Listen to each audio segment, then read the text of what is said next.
एक ही धरती पर, एक ही आसमान के नीचे, एक से दो घर। इन्हीं दो घरों में एक औरत करती है सफर। एक में एक घर में खिलती है, फैल जाती है, दूसरे में कैद होकर सिमट जाती है। एक औरत की जिंदगी इन्हीं के दरमियान कट जाती है। औरत के बारे में लिखने के लिए आपको लगता है कि औरत अगर लिखती है तो वो ज़्यादा ठीक होता है, ज़्यादा छूता है और ज़्यादा वो महसूस करके लिखती है बनिस्बत कोई मर्द लिखे, कोई पुरुष लेखक लिखे? तो बिल्कुल औरत है तो औरत तो महसूस जो करेगी, उसका जो महसूस करना होगा, एहसास जो होंगे उसके ज़रूर एक आदमी से तो अलग तो होंगे ही। एक पहचान ये भी है कि आप बीजेपी के वरिष्ठ नेता और पूर्व केंद्रीय मंत्री शहनवाज हुसैन साहब की पत्नी भी हैं। कैबिनेट मंत्री रहे, लंबा सियासी सफर रहा शहनवाज जी का, लेकिन आपने नौकरी नहीं छोड़ी, इसलिए टीचिंग से आपको बहुत बेहद मोहब्बत है। जी, बहुत मोहब्बत है। टीचिंग मेरा पैशन रहा शुरू से आज तक। पूरे दिन में जो अगर आप कहेंगे सबसे अच्छा वक्त कौन सा होता है, तो मेरा वो वक्त होता है जब मैं अपनी क्लास के अंदर होती हूँ और उसमें भी मैं कोई कविता पढ़ा रही होती हूँ, यानी कोई पोएम पढ़ा रही होती हूँ। शहनवाज जी को और आपके बच्चों को उनकी राय क्या होती है जब कोई रचना आप सुनाना चाहें, या उनका कितना सपोर्ट मिलता है राइटिंग में? सपोर्ट तो मेरे पति देव का पूरा मिल जाता है। बाकी रही बात ये सुनने की, क्योंकि हस्बैंड ऐसी जगह पे हैं कि एक तो मौका नहीं मिल पाता उन्हें ज़्यादा सुनने का। शायरी सुन लेते हैं कभी कभी मेरी, और कविताओं से ज़्यादा उनको वो नहीं है। ठीक है, मुझे भी कोई, मैंने कहा ना, मैं बांधती नहीं हूँ कि नहीं आपको सुननी पड़ेगी। ये सूरज फिर से निकलेगा, हर तरफ उजाला हो जाएगा, ये गम सारे मिट जाएंगे, अच्छे दिन भी आएंगे, उम्मीद रखो, उम्मीद रखो, उम्मीद पे दुनिया कायम है। अंग्रेजी पढ़ाती हैं आप, लेकिन लेखन आपका जो है 5 किताबें छप चुकी हैं, हिंदी और उर्दू में है, ऐसा क्यों? कि हिंदी के पाठक हमारे पास ज्यादा हैं, कि बड़े अदब से मिलते हैं हम तुम, जैसे तमीज के दायरों में मेहमान, जैसे इत्तेफाक रखती हूँ मैं अपने आंगन के पौधे से और तुम अपने कुर्ते की क्रीज से। मंच पर क्या अनुभव रहा आपका, और आज के दौर में कवि सम्मेलन मुशायरों का क्या हाल है? मंच पर ज्यादातर गजलें चलती हैं। सबसे पहली बात तो यही बताऊं मैं, अगर मंच पर कविता होती है तो बहुत अच्छा लगता है। कविता कम लोग समझते हैं ना, लोग जरा, क्योंकि इतना गहरा कोई उतरना नहीं चाहता। अब्बास ताबिश बड़े शायर पाकिस्तान के, उनका एक इंटरव्यू काफी पुराना है। उनका ये कहना है कि हिंदुस्तान में महिला जो कवित्रियां होती हैं उनको बहुत उस्ताद भी मिल जाते हैं, वो रचनाएं लिख के देते हैं, तरन्नुम में वो गाती हैं, सुनाती हैं मंच पे, और जब वो मकबूल होती हैं, उन्हें प्रोग्राम मिलने लगते हैं तो पैसा बढ़ जाता है आधा आधा। ऐसे कोई पुख्ता सबूत तो नहीं है हमारे पास, लेकिन मैंने भी सुना है ये वाली बात की, और मुझे बड़ी हैरानी होती है जब मैं ये ऐसा सुनती हूँ। अब पहले जैसा माहौल हिंदी मंचों का, उर्दू मंचों का नहीं बचा है, उसमें भी भोंडापन आ गया है, गिरावट आ रही है। आ रही है, बहुत आ रही है। क्यों? अच्छा, ये इसलिए भी आ रही है कि ये भौंडापन स्वीकार कर रहे हैं लोग। दिल्ली की बसें अपने अंदर समा के चलती हैं अनेक प्रेम युगलों की कहानियां। रोड पर दौड़ने वालों और पार करने वाले कहीं खो जाते हैं, पर ठहराव है तो बस स्टॉपों पर। तोता और मैना यहीं मिलते हैं। दिल्ली के बस स्टॉपों से शुरू होती है प्रेम यात्रा।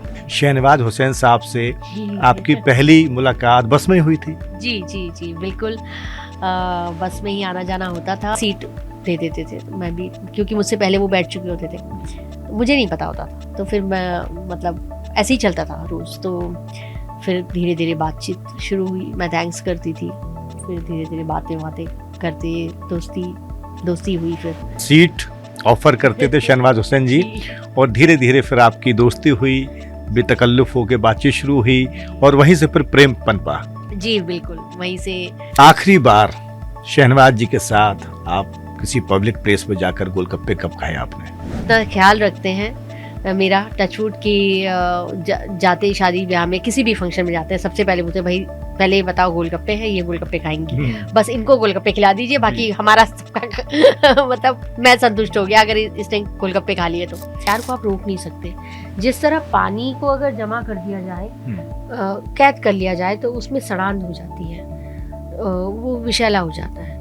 प्यार बहते रहना चाहिए, पानी बहता रहना चाहिए एक नदी की तरह, वो साफ भी रहता है और आगे भी बढ़ता है। हमारी नस्लों को भी, हमें अपने समाज को यही देना है। किसी की नोकता चीनी से मेरा किरदार बच जाता, भले गुदड़ी की चिलमन थी, मेरा घर बार बच जाता, किसी की नुक्ता चीनी से।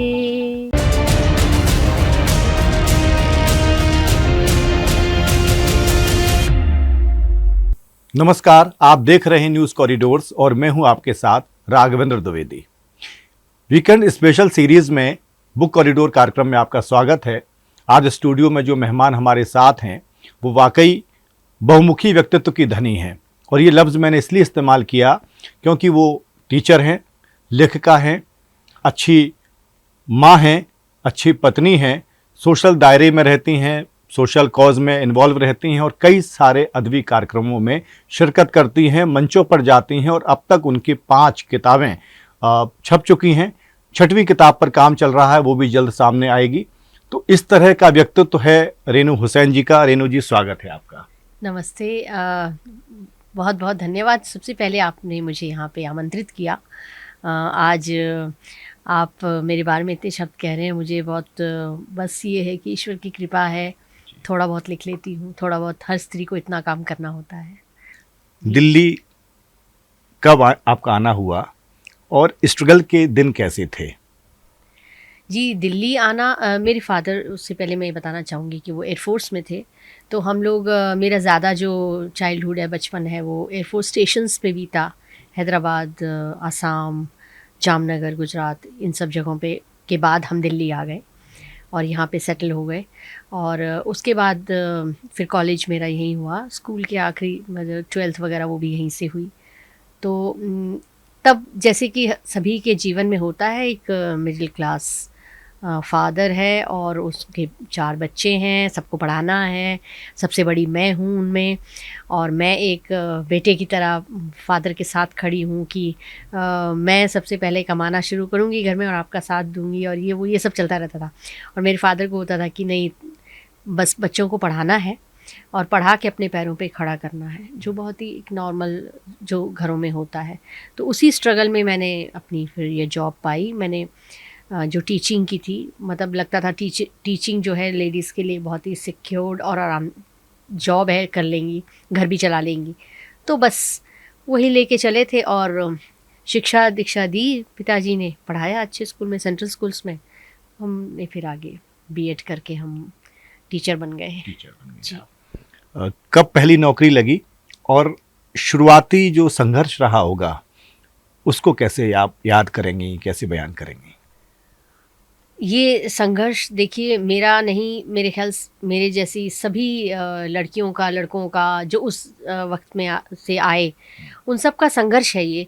क्योंकि हम लोग जैसे स्कूल से कॉलेज जाना, और पिताजी हैं और जिनकी सैलरी पे हम सब बच्चे रह रहे हैं, और दिल्ली में आके रहना, पहले किराए का मकान लेना, फिर धीरे धीरे अपना घर बनाना। ये सब स्ट्रगल्स जो है ना बचपन से होते हैं, और बहुत ही इसे हम बहुत ही कैजुअली, बहुत ही आराम से लेते हैं कि इतना तो है ही, और हम और बड़े हो जाएंगे और हम कमाएंगे और थोड़ा बहुत ये सब कर लेंगे। तो जैसे सबके सपने होते हैं, तो इस तरह से रहा। मेरे फादर का बहुत बड़ा रोल है। वो मुझे हमेशा हर जो एग्ज़ाम्स होते थे, एसएससी की परीक्षा होती थी, उसके लिए तैयारी करवाते थे। कोचिंग थोड़ा बहुत करवाई थी। बाकी ट्यूशन तो मैं खुद ही घर पे लेती थी, दूसरे बच्चों को मैं पढ़ाती थी। तो मैं ये बोझ मैंने कभी नहीं अपने पिताजी पे बनी कि मैं ट्यूशन पढ़ कर के पास हूँ। मैंने खुद पढ़ाई की और मैंने अपने भाई बहनों को भी पढ़ाया। और उसके बाद स्कूल में ही मैंने, छोटे मोटे स्कूल में मैंने जॉब शुरू कर दी, ताकि मतलब घर को संभालना है, ये वाला एक वो था जज्बा मन में, और इसके साथ कुछ पाना है, यानी कुछ अपने पैरों पे खड़े होकर मुझे कुछ करना है। ये सबसे पहला ये था। इसमें वो मेरे फादर बहुत साथ देते थे, और साथ साथ ये भी बोलते थे कि तुम्हारी जो तुम बनना चाहती हो, जो टैलेंट है ना, उसको भी हाइड करके नहीं चलना है, वो भी सामने आना चाहिए।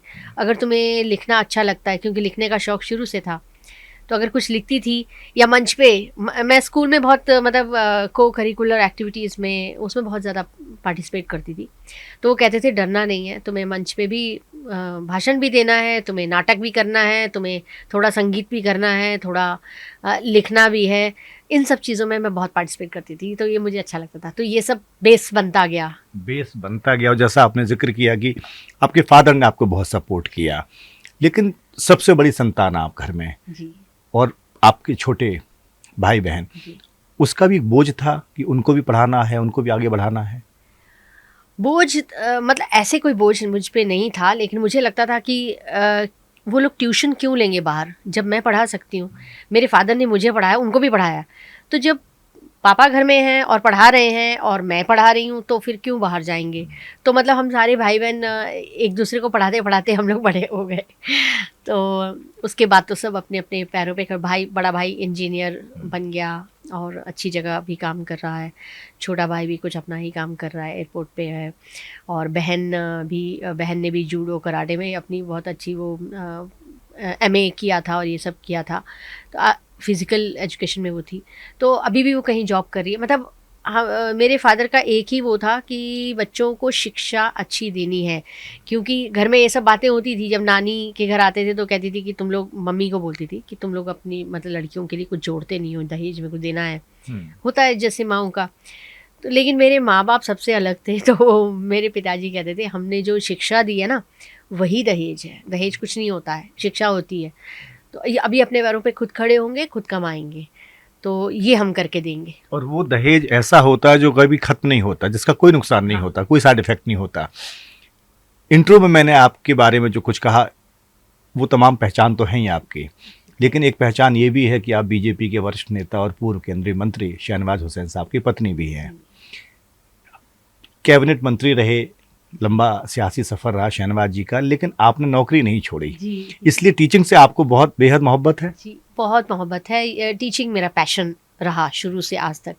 मतलब मैं अपनी क्लास में अपने जो क्लासमेट्स होते थे ना उनको भी पढ़ा देती थी। पहले पढ़ के आती थी, फिर वो कहते थे तुम समझाओगी तो हमें समझ में भी आ जाएगा। तो मैं मतलब पढ़ाने का ऐसे एक वो रहता था। और जब टीचिंग लाइन में आई तो मतलब मुझे मेरा स्कूल में या पूरे दिन में जो अगर आप कहेंगे सबसे अच्छा वक्त कौन सा होता है, तो मेरा वो वक्त होता है जब मैं अपनी क्लास के अंदर होती हूँ और उसमें भी मैं कोई कविता पढ़ा रही होती हूँ, यानी कोई पोएम पढ़ा रही होती हूँ। वो मेरा सबसे बेस्ट टाइम होता है जब मैं बच्चों को पढ़ाती हूँ। मुझे मतलब पढ़ाना मुझे इतना पसंद है, तो इसलिए मैंने, मुझ पे थोड़ा दबाव भी रहा कि नौकरी छोड़ दीजिए, क्या करना है, क्योंकि इनके पास 6 कैबिनेट मिनिस्टर थे, ये रहे और पोर्टफोलियोज़ रहे। तो मैंने मतलब फिर भी मैंने कहा कि नहीं, ये चीज़ मैंने अपने स्ट्रगल से पाई है और मैं इसको लात नहीं मारूंगी। इसको और मैं वो सेटिस्फेक्शन भी आपको मिलता होगा, यकीनन मिलता होगा। जी, बहुत सेटिस्फेक्शन। मतलब स्कूल से जब मैं स्कूल में होती हूँ वो मैं होती हूँ और मेरी अपनी जो है ना, मेरी जो कन्वर्सेशन बच्चों के साथ होती है या मैं कुछ उन्हें दे पाती हूँ, वो सबसे अच्छा मतलब क्या कहते हैं, सुकून का पीरियड होता है, शांति का पीरियड मेरा वो होता है जब मैं बच्चों से बातचीत कर रही होती हूँ। अंग्रेजी पढ़ाती हैं आप, लेकिन लेखन आपका जो है 5 किताबें छप चुकी हैं, हिंदी और उर्दू में है, ऐसा क्यों? इंग्लिश में भी कुछ कुछ है पोइट्री, लेकिन मुझे ऐसा लगता है जो हमारी जो मातृभाषा होती है हिंदी, यानी हम लोग नॉर्थ इंडिया के लोग, यूपी, बिहार, यहाँ हरियाणा, पंजाब, ये सब बच्चे जो, और जिन बच्चों को पढ़ाती हूँ वो हिंदी ज़्यादा समझते हैं ना, तो उनको, या अवाम भी कह लीजिए कि हिंदी के पाठक हमारे पास ज़्यादा हैं। हिंदी का हमारा जो साहित्य भंडार है बहुत ज़्यादा है, अपार है हमारे पास, और जब तक वो हम पढ़ के आगे ना दें तो मुझे लगता है कि वो देना ज़रूरी है, पढ़ाना भी ज़रूरी है और लिखना भी ज़रूरी है। बिल्कुल ठीक कहा आपने। और हिंदी उर्दू ज़बान में जब आप लिखती हैं तो ज़्यादा कनेक्ट भी करता है, ज़्यादा लोगों तक पहुंचता है, क्योंकि किताब में जो लिखा होता है वो भी शब्द परिंदों की तरह होते हैं, उन्हें उड़ना चाहिए, दूर तक पहुंचना चाहिए। पहली बार लिखने का ख्याल कब आया कि आपको लगा कि मैं टीचर हूँ, मैं एक बड़े नेता की पत्नी भी हूँ, सोशल दायरा भी है आपका, अपना सर्किल है, लेकिन मेरे अंदर एक लेखिका, उसको आपने कब पहचाना? लेखिका तो बहुत पहले से आ गई थी, क्योंकि जब मैं स्टूडेंट थी तब तो मुझे आगे कुछ नहीं पता था कि हम क्या बनने वाले हैं, क्या करने वाले हैं। लेकिन उस समय मुझे, मतलब मैं हमेशा इस बात को बताती हूँ, मैं कोट करती हूँ कि देखिए, प्रेमचंद जी का असर, महादेवी वर्मा जी का असर वो इतना हुआ कि 9th क्लास में हमें हमारे टीचर ने, मैं कहूँगी कि गुरु का असर, जो हमारे जो टीचर हमें पढ़ाते थे, उन्होंने वो हमें होमवर्क देते थे कि आपको ये उपन्यास पढ़ के लाने हैं, महादेवी वर्मा जी की कहानियाँ पढ़ के आनी है, गुप्त जी की कविताएं पढ़ के आनी है, तो जयशंकर प्रसाद जी की पढ़ के आनी है। तो वो हमें एक होमवर्क के रूप में जो मुझे काम मिलता था, वो उसने मेरी दिलचस्पी पूरी, मतलब रुझान जो है ना साहित्य की तरफ पूरा ले आए। और वहाँ से मुझे लगा कि ये तो बहुत अट्रैक्ट कर रही है चीज़ मुझे, कि कैसे लिखा होगा उन्होंने। तो वहीं से कुछ पंक्तियाँ शुरुआत हो गई, मतलब 9th क्लास से शुरुआत हो गई।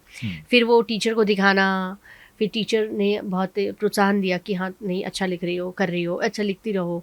बस वो फिर लिखने की एक आदत पड़ गई, बहुत पहले से आदत पड़ी हुई है कि ये कुछ लिखते रहना है, लिखते रहना है। तो घर में भी मैं लिखती रहती थी, वो डायरी होती थी, रजिस्टर्स होते थे, उसमें तमाम जगह जगह मेरी कविताएं या कोई निबंध है, कोई कहानी है, वो सब चलती रहती थी। और मैंने जितनी आपकी कविताएं पढ़ी हैं, एक अलग ही ऑरा दिखता है मुझे उसमें, एक अलग तरह की राइटिंग है और बड़े गहरे मायने। क्या कहा जाता है कि इंसान जैसा खुद को भरता है वैसे ही छलकता है। जी। तो सीखने की जो प्रक्रिया थी वो आपकी राइटिंग में कितनी हेल्पफुल हुई? बहुत ज़्यादा, क्योंकि मैं तो एक ही बात सीखी हूँ अब तक, कि जितना अच्छा कोई पाठक होगा, जितना अच्छा कोई श्रोता होगा, आजकल के ज़माने में तो मीडिया है ना, इसलिए श्रोता भी कह सकते हैं हम, लेकिन पाठक जितना अच्छा होगा, जितना अच्छा साहित्य उसने पढ़ा होगा। आप रविन्द्रनाथ टैगोर जी को पढ़िए, आप मतलब उस टाइम पे तो प्रेमचंद जी ऐसे लेखक रहे जिनकी भाषा इतनी सरल थी कि वो आम आदमी तक पहुंच जाती थी, आम आदमी तक कहानियाँ जाती थी। जैनेन्द्र कुमार जी की कहानियाँ पढ़िए, आप इन सब की कहानियाँ पढ़िए, तो आपको ऐसा लगेगा आप वो हमारे, मतलब हमारी कहानियाँ हैं, इतने ज़्यादा हम उसमें मिल जाते हैं। तो भाव का जितने भाव जो बनते हैं ना, ये जो जितना आप पढ़ते हैं उतने भाव आपके अंदर आते हैं, आप उतनी वोकैबुलरी आती है, उतने शब्द आते हैं। एक बात को हम किस तरह से कह सकते हैं, या किसी का दर्द किसी को कैसे छू सकता है और वो कैसे लिखा जा सकता है। तो पढ़ने से ये सीख मिली कि ऐसा लिखा जा सकता है। और फिर हमारी बात भी आगे, मतलब लेखक वो करता है जिसके बारे में कोई कुछ ना कह रहा हो, वो आदमी नहीं कह पाता। वो कोई गरीब है, कोई काम मजदूर है, जैसे वह तोड़ती पत्थर, अब सूर्यकांत त्रिपाठी निराला की, तो वो जो महिला काम कर रही है, मजदूर है, उसे नहीं मालूम कि उसे अपना दर्द बताना भी है या नहीं, बता भी नहीं पा रही है और काम भी करिए, पारिश्रमिक भी नहीं मिल रहा है, कम मिल रहा है, लेकिन उसके दर्द को निराला जी ने महसूस किया और उन्होंने लिखा, और वो कालजयी कविता बन गई। इस तरह की कविताएं जयशंकर प्रसाद जी ने उर्मिला जी को उठाया। उर्मिला जी का जो कैरेक्टर है वो मोस्टली इसमें हमारी माइथोलॉजिकल बुक्स में नहीं है, लेकिन वो एक ऐसा कैरेक्टर था जिसपे उन्होंने महसूस किया कि वो महिला भी तो क्या कुछ सोचती होगी।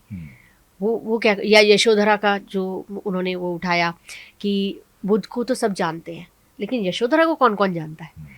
तो ऐसे ऐसे कैरेक्टर्स की व्यथा उठा के लाना, ये करता है हमारा साहित्य। तो ये चीज़ें मुझे बहुत ज़्यादा भाई कि भाई ये तो बहुत बड़ी बात है कि हम किसी का दर्द लिखें। वाह, दूसरों का लिखें, दूसरों के बारे में लिखें। और राइटिंग में बहुत निजी अपना कुछ होता नहीं। जब इंसान अपने बारे में भी लिखता है लेकिन दुनिया को देख के लिखता है, महसूस करके, तो आप बीती को जगबीती बना देता है। पहली किताब आपकी आई पानी प्यार। मैं किताब मेरे सामने है, पानी प्यार ये किताब है, और टाइटल जो है यूनिक सा लगा मुझे। टाइटल के पीछे कोई पानी प्यार इसमें हाँ, और इसमें किस तरह की रचना है, इस किताब के बारे में बताइए। ये बिल्कुल, मतलब जैसे कहते हैं ना, पहली किताब पहली संतान की तरह होती है, छोटी छोटी कविताएं हैं और शुरू के जो भाव जैसे निकले अलग अलग तरह के, तो उस पे काम किया गया। तो बाद में लगा कि चलो इनका संकलन एक निकाला जाए। पर वो होता है ना, एक युवा, एक जवान लड़की, यानी जब आपके अंदर आप शुरुआत कर रहे हो तो आपका मन आपके यहाँ वहाँ भागता है, और आप उसको संजो कर किस तरह लिखते हैं क्योंकि अब हम जब लिखेंगे तो हम बहुत सोच समझ के लिखेंगे कि हमें क्या लिखना है, नहीं लिखना है, या हमें क्राफ्टिंग अब आ गई लिखते लिखते।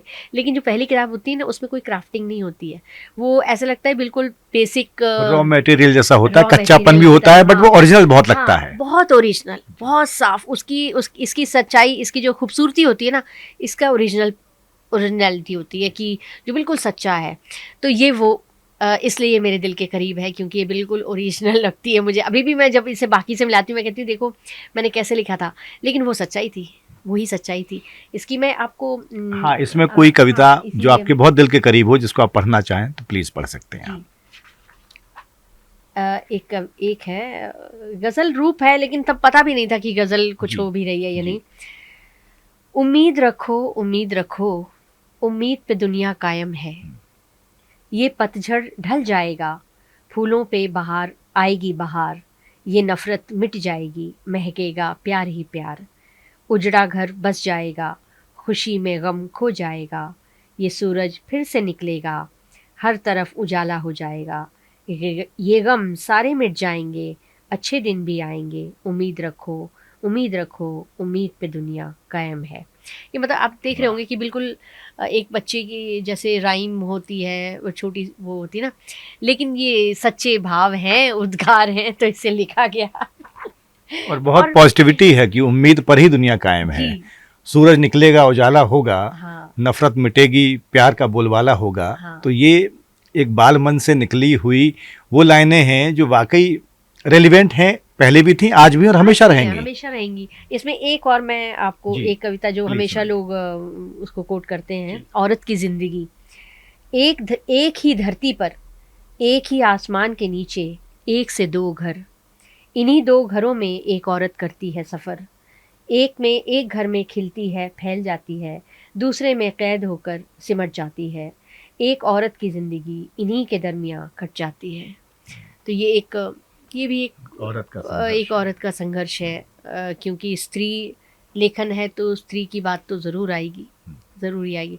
इस तरह की छोटी छोटी अलग अलग बचपन पे है, और इस तरह से बहुत छोटी छोटी सी बातें हैं इसमें, पर वो गहरी बातें हैं। औरत के बारे में लिखने के लिए आपको लगता है कि औरत अगर लिखती है तो वो ज़्यादा ठीक होता है, ज़्यादा छूता है, और ज़्यादा वो महसूस करके लिखती है बनिस्बत कोई मर्द लिखे, कोई पुरुष लेखक लिखे? तो बिल्कुल औरत है तो औरत तो महसूस जो करेगी, उसका जो महसूस करना होगा, एहसास जो होंगे उसके ज़रूर एक आदमी से तो अलग तो होंगे ही। क्योंकि जब औरत आदमी वाला एहसास नहीं कर सकती, क्योंकि आदमी पुरुषत्व का जो एहसास होता है ना कि मैं पुरुष हूँ और मैं ये कर सकता हूँ, वो कर सकता हूँ, औरत मतलब खासकर मिडिल क्लास और उससे भी नीचे वाली क्लास की लड़कियों को, जिनको बचपन से सिखा दिया जाता है भाई आपकी एक दहलीज उनकी बना दी जाती है कि आपको वहाँ तक जाना है, वहाँ उसके बाहर नहीं जाना है, या घर के अंदर ही रह के सब करना है। तो ये चीज़ तो मतलब मैं कहती हूँ भारतीय समाज में शायद ये बचपन से ना इनकल्टिकेट कर दी जाती हैं कि भैया आपके अंदर ये बातें हैं। और बॉयज़ के लिए होता ही है कि भैया आप जाइए बाहर घूमिए, साइकिल्स चलाइए, फुटबॉल्स खेलिए, दूर दूर जाइए। मतलब जो मैं अपनी एक बात बता रही हूँ कि लड़कों को होती इजाज़त की गली में पूरा खेल रहे हैं, क्रिकेट खेल रहे हैं तो दिन भर खेल रहे हैं, शाम भी होगी रात भी होगी चलेगा। लड़की नहीं खेल सकती ना, तो उसको शाम होती उसको लगेगा कि भाई घर के अंदर आना है, थोड़ा सा मतलब आप ये सोचिए समय से वापस आना है। मुझे अभी तक ये रहता है कि मैं कॉलेज तक जाती थी तो मेरी माँ मतलब पहले ही बोल के कि सूरज ढलने से पहले घर आ जाना सूरज ढलना नहीं चाहिए। मतलब एक ही दिमाग में लाइन सेट होती थी कि हम मुझे पहुँच जाना है, चाहे कॉलेज 4 बजे ख़त्म हो रहा है, हम लेडी स्पेशल लेके घर पहुँच रहे हैं, 6 भी बज सकते हैं, लेकिन एक डर कि वही क्लास है, फिर भी एक डर कि नहीं मम्मी ने कहा है ना टाइम पे पहुँचना था, मतलब पहुँचना है। आज तक यही है, जहाँ सूरज ढलता है ना मुझे लगता है बस मैं घर पहुँच जाऊँ। सब बोलते हैं अब क्या है तुम्हें, मतलब तुम ही हो घर की बड़ी, तो तुम ही हो। मुझे पता नहीं क्या है, ये एक बस गया है। आपकी इस बात से मुझे अपना एक शेर याद आ रहा है कि कहाँ तक आसमां की हद, कहाँ तक उड़ के जाना है, मुसलसल कैद में रह के परिंदे भूल जाते हैं। क्या बात, बहुत अच्छा। होता क्या है कि लेकिन कई बार दायरे तोड़ने के अपने फ़ायदे भी होते हैं। आप तयशुदा ब्रैकेट से जब बाहर निकलते हैं तो नए दरवाजे खुलते हैं, नए रास्ते खुलते हैं। 2 बच्चों की माँ हैं आप, जी। दोनों बेटे हैं आपके, उनको कितनी छूट दी है आपने, और क्या उनके लिए भी कुछ दायरे सेट किए हैं? नहीं नहीं, उनको पूरी छूट है। मेरे लिए दायरे एक्चुअली बस थोड़े दिन शादी से पहले ही होते हैं ना, उसके बाद जी। तो फ्री हो जाती हैं, उसके बाद तो पति के घर आ गए तो बस अपना घर फिर तो हम रानी बन गए, तो ऐसा होता है। तो जब इनसे मिलने के बाद तो पूरा घर ही मेरे साथ हो गया, मैं हो गई, मैं यहाँ पे भी बड़ी बहू बन के आई तो फिर मैं ही हूँ। तो और फिर बेटे हुए गए तो वो उनको तो सब फ्रीडम है। और मैं थोड़ी एक हर इंसान की ना पर्सनल एक अपना एक नेचर होता है। मैं स्पेस लेना भी चाहती हूँ, अपना स्पेस रखना चाहती हूँ और दूसरों को स्पेस देना चाहती हूँ, क्योंकि मुझे मालूम है उस स्पेस, उस वक्त की क्या कीमत है। मुझे लगता है मुझे स्पेस दे दो, मैं लिखने लग जाऊँगी, तो मेरे लिए सबसे कीमती वक्त होगा वो। तो ऐसे ही मैं उनको भी छोड़ना चाहती हूँ कि आप बिल्कुल फ्री हो, अपना मतलब अपना जो भी आपका टैलेंट है, अगर आप उसे उभारना चाहते हो वो करो, पढ़ना चाहते हो पढ़ो। मतलब जो बहुत ज़्यादा मैं किसी में इंटरफियर नहीं करती, कि मैं दायरे लगाती ही नहीं। और इससे बेवजह का टकराव भी नहीं होता है? बिल्कुल भी नहीं होता। मतलब मैं किसी पे भी दायरा नहीं लगा सकती। मुझे मतलब ये मेरा पर्सनल नेचर है, किसी को भी मैं बांध नहीं सकती। मुझे लगता है कि आप मेरी कविताएं पढ़ेंगे, मैं तो प्यार को भी ये नहीं समझती कि वो बंधन है। मुझे लगता है वो खुला हुआ आकाश आपके सामने है, आप उसमें बिल्कुल फ्री हो। अगर हमने अपने प्यार को बांध ही दिया तो फिर क्या फ़ायदा हुआ, फिर उस प्यार का क्या मतलब है ना। आपकी किताब कई लोगों तक पहुंची, कविताएं पहुंच रही हैं, गज़लें पहुंच रही हैं, सोशल मीडिया का दौर है तो कई तमाम प्लेटफॉर्म हैं जिनके ज़रिए भी लोग आपको पढ़ते हैं। हमने भी पढ़ी और बहुत पसंद भी आई। लेकिन शहनवाज जी को और आपके बच्चों को उनकी राय क्या होती है जब कोई रचना आप सुनाना चाहें, या उनका कितना सपोर्ट मिलता है राइटिंग में? सपोर्ट तो मेरे पति देव का पूरा मिल जाता है। मेरे घर के मतलब मेरे पूरे ससुराल का सपोर्ट मेरे साथ था कि भाभी पढ़ाएंगी भी, मतलब टीचर भी रहें और लिखती भी रहें और आगे पढ़ती भी रहें। मतलब मैंने शादी के बाद एमए भी कर ली, इंग्लिश हिंदी दोनों में, वो करने मतलब सब में इस बारे में पूरी फ्रीडम थी, क्योंकि पढ़े लिखे को हमारे घर में मेरे ससुराल में पढ़े लिखे की बहुत कदर है। तो ये एक मेरे लिए अच्छा पॉइंट रहा। समाज दुनिया में ही कदर है। तो मतलब ये कोई मना नहीं हुआ, जितना पढ़ो, बल्कि आईएएस बन जाओ जी पढ़ पढ़ के, वो भी बहुत खुश हैं।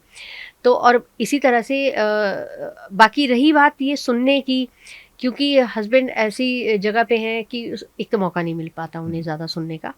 शायरी सुन लेते हैं कभी कभी मेरी, और कविताओं से ज़्यादा उनको वो नहीं है। ठीक है, मुझे भी कोई, मैंने भी कहा ना मैं बांधती नहीं हूँ कि नहीं आपको सुननी पड़ेगी, तो कहते हैं तुम लिखती हो अच्छा लगता है, तुम सुनाती हो अच्छा लगता है, मंच पे जाती हो अच्छा लगता है।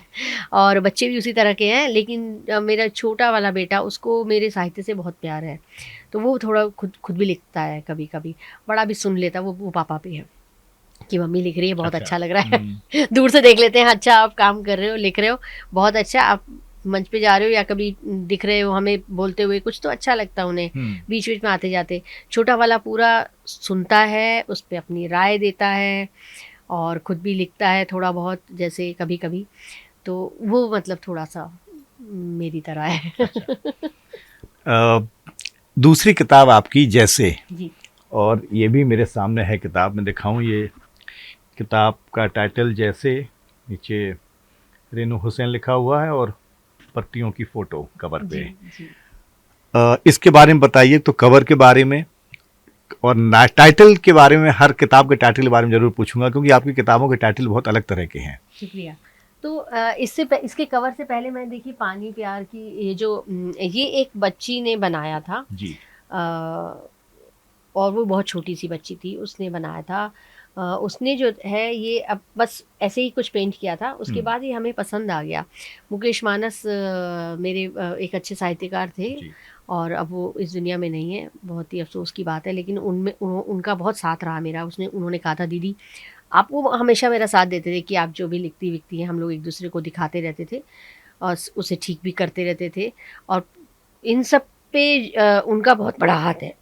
तो इसमें एक कविता थी पानी प्यार, तो उन्होंने कहा कि ये सबसे बेस्ट है, मतलब इसका अगर बनाते हो आप ना, हाँ टाइटल के लिए बेस्ट है। इसकी बहुत अलग अलग कविताएं हैं, देखिए दंगों में इंसान, और उस समय ऐसा कुछ चल रहा होगा। इसी तरह पानी प्यार भी एक कविता है।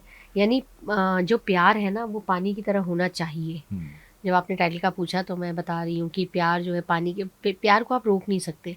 जिस तरह पानी को अगर जमा कर दिया जाए, कैद कर लिया जाए, तो उसमें सड़ांध हो जाती है, वो विषैला हो जाता है। तो प्यार भी को भी इस तरह से आप ऐसे बंद करके नहीं रख सकते, कैद करके नहीं रख सकते।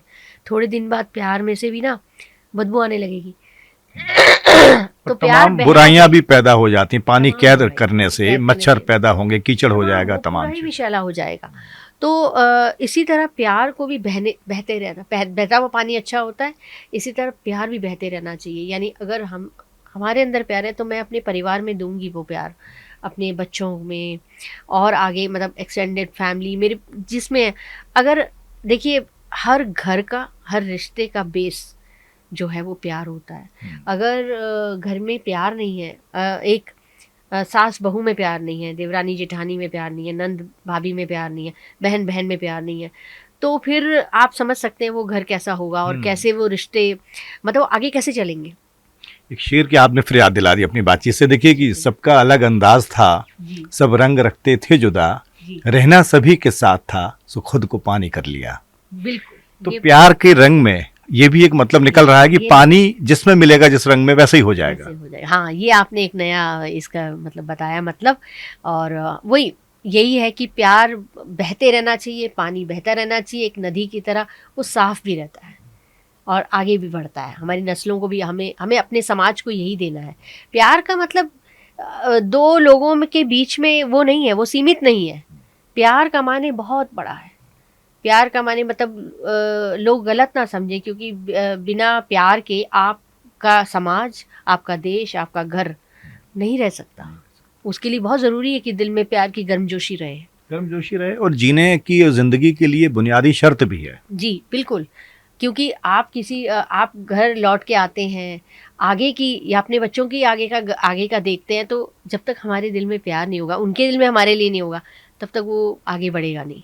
फरहत एहसास आपका तो एक शेर है, बड़ा मकबूल शेर है कि इलाज अपना कराते फिर रहे हो जाने किस किस से, मोहब्बत करके देखो ना मोहब्बत क्यों नहीं करते। क्या बात है, क्या बात है, बिल्कुल सही बात है। तो तमाम बीमारियों का इलाज है, मोहब्बत है। जहाँ मोहब्बत है वहाँ फिर नफरत खत्म ही हो जाती। इतने देशों में जो लड़ाइयाँ चल रही हैं वो अगर मोहब्बत में ये बात तब्दील हो जाए तो फिर लड़ाई किस बात की, जंग कहाँ होगी। सही बात। ये इस किताब के बारे में कुछ बताइए। जी, तो अगली किताब जो आई जैसे, तो पत्तों मतलब आप देखेंगे, अगर आप पढ़ेंगे अगर मेरी कविताएं, तो उसमें पत्तों का जिक्र, चांद का जिक्र ज़रूर आता है। तो कुछ नेचर से, प्रकृति से प्रभावित होके कोई भी कवि लिखता है तो पत्तों का कुछ एक, तो ये मुझे अच्छा लगा। एक ये वाकई अच्छा है, सुंदर लगा। पहली किताब जब आपकी आई थी पानी प्यार, उसके कितने बरस बाद आपकी दूसरी किताब आई? ये मेरे ख्याल 5-6 बरस बाद आ गई जी, 5-6 साल तो लग गए। इसमें लेखन आपका और बेहतर हुआ होगा यकीनन। हुआ बहुत, बिल्कुल अलग। हाँ काफ़ी, क्योंकि जब मैं पहली वाली को देखती हूँ ना तो और जब दूसरे को देखती हूँ तो मुझे ऐसा लगता है कि बिल्कुल ही अलग हो गया। काफ़ी आप लिखते लिखते ना आप परिष्कृत होते रहते हैं आप अच्छा लिखने लगते हैं या गहराई से लिखने लगते हैं। ये भी कहना चाहिए कि जो हम अब हमारे अंदर उम्र के साथ साथ ना दुनिया को समझने की जो परख होती है, सलाहियत पैदा हो जाती है, रिश्तों को समझने की, और ये सब करते करते, क्योंकि हर इंसान बड़ा हो रहा है, अपने अनुभव उसके बड़े हो रहे हैं, अनुभव से वो सीख रहा है। एक लड़की है जो कॉलेज जाती थी वो लिख रही है, उसके बाद वो माँ बनती है, उसको नए रिश्ते मिलते हैं, उस घर में क्या क्या उसको कैसे कैसे अनुभव होते हैं, वो कई चीज़ें होती हैं। तो वो सब फिर किताब में आता ही है, वो सब लिखा ही जाता है। इसमें कविताएं हैं तो कुछ एक रचनाएं आप सुनाना चाहें? बताऊं आपको, एक घर के ऊपर मैंने 8 कविताएं हैं। अच्छा। घर पर, सिर्फ घर पर, कि घर 1 2 घर 2 ऐसे करके। तो इसमें मतलब आप देखिए कि घर पर मैं, यानी एक कवि क्या क्या सोच सकता है। तो आपको मैं थोड़ा सा ये एक दो पंक्तियां सुनाती हूँ कि घर 2 पढ़ रही हूँ मैं। कभी बड़ी हसरत से ढूंढते थे घर, अब घर हमें ढूंढता है। कभी घर लौटने का इंतज़ार रहता था हमको, अब घर हमारा इंतज़ार करता है। मतलब घर जो है ना वो एक उसको हमने वो बना दिया बिंब हाँ। व्यक्ति का। तो इस तरह घर की बहुत अच्छी जैसे कभी एक मैंने लिखा कि वो घर मेरा मेरा न था, ये घर मेरा हो न सका। जो वहाँ दिया मेरा न था और यहाँ जिया न गया। एक शख्स वहाँ रह गया, एक शख्स यहाँ लाया न गया। लिखा गया वहाँ खूब पर नगमा कोई यहाँ गाया न गया। और कितने हिस्सों में तकसीम हो जाऊं, कितनी बार बट जाऊं मैं, कितनी सरहदें बनी मगर घर कोई बनाया ना गया।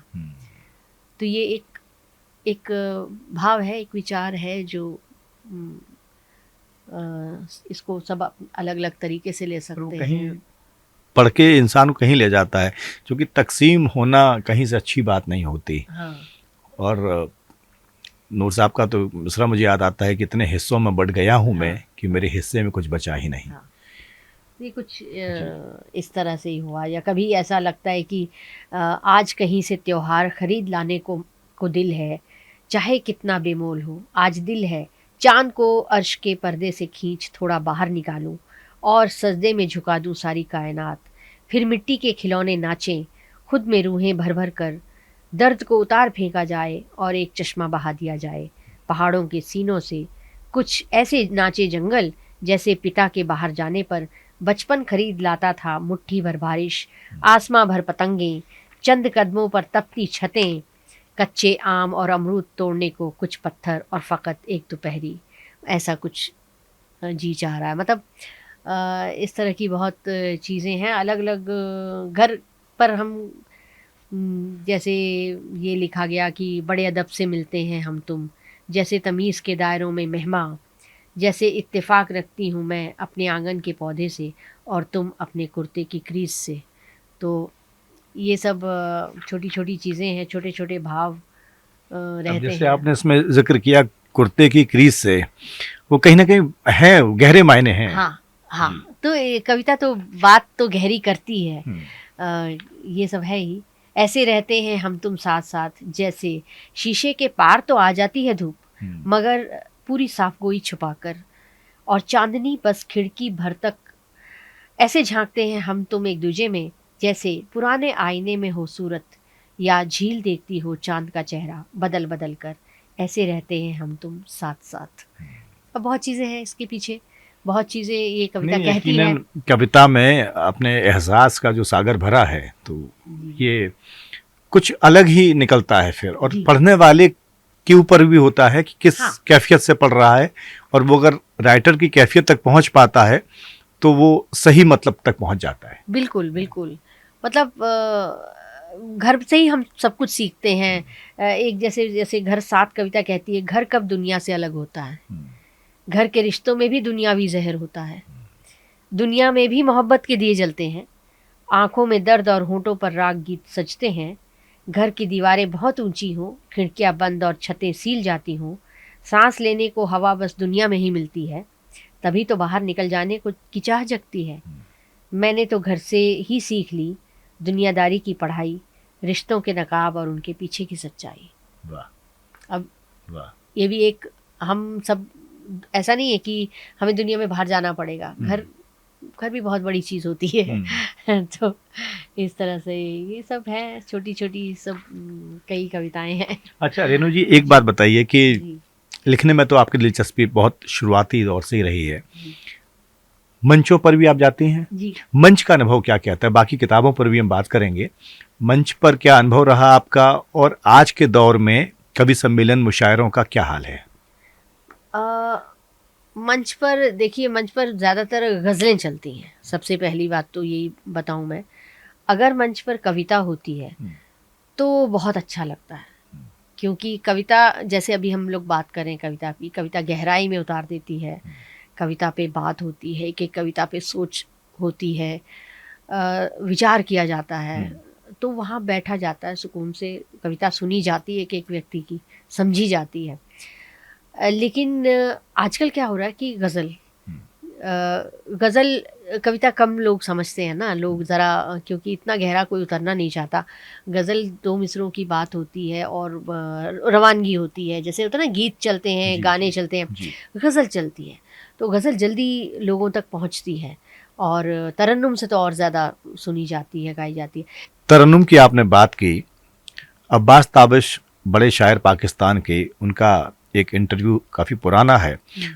उनका ये कहना है कि हिंदुस्तान में महिला जो कवित्रियाँ होती हैं उनको बहुत उस्ताद भी मिल जाते हैं, वो रचनाएं लिख के देते हैं, तरन्नुम में वो गाती हैं, सुनाती हैं मंच पे, और जब वो मकबूल होती हैं, उन्हें प्रोग्राम मिलने लगते हैं तो पैसा बढ़ जाता है आधा आधा।